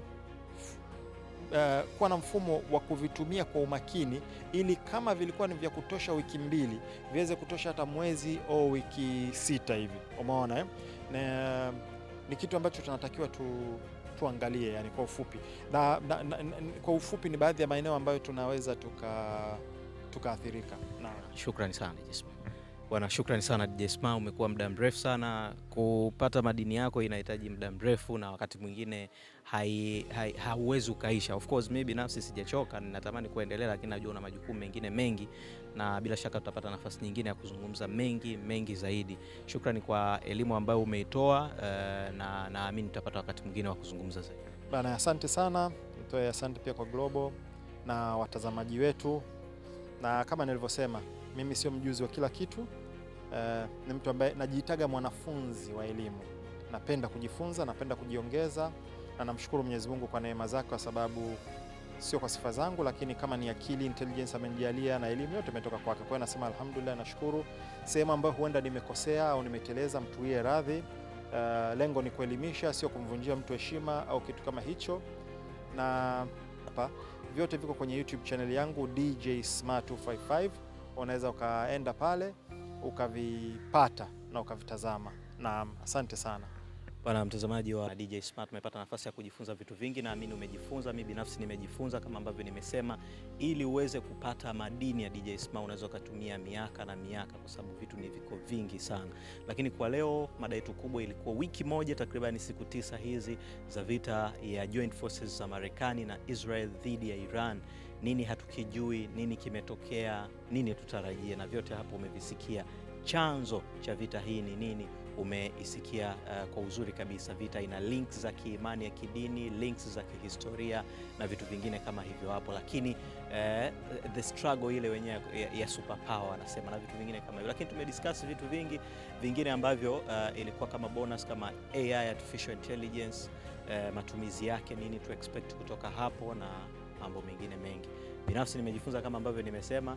Tutapata nafasi nyingine ya kuzungumza na DJ Sma bila shaka, lakini bila shaka ninaamini na wewe umepata nafasi ya kujifunza. Kama ambavyo tulisema hapo awali, mahojiano haya hayana link yoyote ya imani za kidini wala sera za kiserikali na kiuongozi wowote, bali ilikuwa ni jukwaa la kielimu kuendelea kujifunza. Kama ambavyo DJ Sma amesema, pale ambapo tutakuwa tumekukwaza utatuia radhi, lakini lengo letu ilikuwa ni kwa ajili ya kuhabarishana facts na logic kuendana na research ama majaribio ambayo yamefanyika ya studies mbalimbali. Mimi ni Joe Thomas, profesa nyuma ya kamera yuko Zakaria, ambaye amehakikisha unapata picha hii na mahojiano haya kwa uzuri kabisa. Mpaka wakati mwingine sana. Video hii imekupa thamani, maarifa au hata mtazamo mpya, na kualika kusupport channel hii. Kwa sasa hatuna wadhamini. Kila video inatengenezwa kwa passion, kwa dhamira ya kukuletea maudhui yenye kuelimisha na kuzindua akili. Mchango wako, haijalishi ni kiasi gani, husaidia moja kwa moja gharama za uzalishaji, utafiti, vifaa, na kuniruhusu kuendelea kuunda maudhui kwa uhuru bila kuathiri ubora au misingi ya Fuse ambayo ni facts and logic. Pata video zote na update zote za DJ Sma. Jiunge na channel, scan hii QR code itakupeleka kwenye channel, au tuma ujumbe wa WhatsApp kwenda 0764124124. Andika niunge channel, utapokea link. Ila namba hii haipokei simu, sio ya WhatsApp, sio ya kawaida. Social media zote natumia DJ Sma 255. Asante kwa kutazama, asante kwa kuamini, asante kwa kuwa sehemu ya safari hii. Share na wengine wafaidike. Fuse, facts and logic. DJ Sma.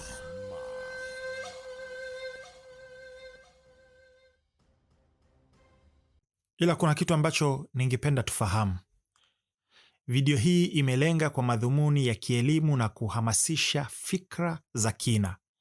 Tunakuza majadiliano ya wazi, lakini wafuatiliaji wote ninatarajia kushiriki kwa heshima. Tafadhali epuka maneno ya chuki, ubaguzi, mashambulizi binafsi au aina yoyote ya vurugu. Tuchangie katika kuunda mazingira salama ya kujifunza na majadiliano yenye tija. Disclaimer: this video is intended for educational purpose and to encourage critical thinking. We promote open discussions but all viewers are expected to engage respectfully. Please avoid hate speech, discrimination, personal attacks, or any form of violence. Let's create a safe space for learning and constructive dialogue.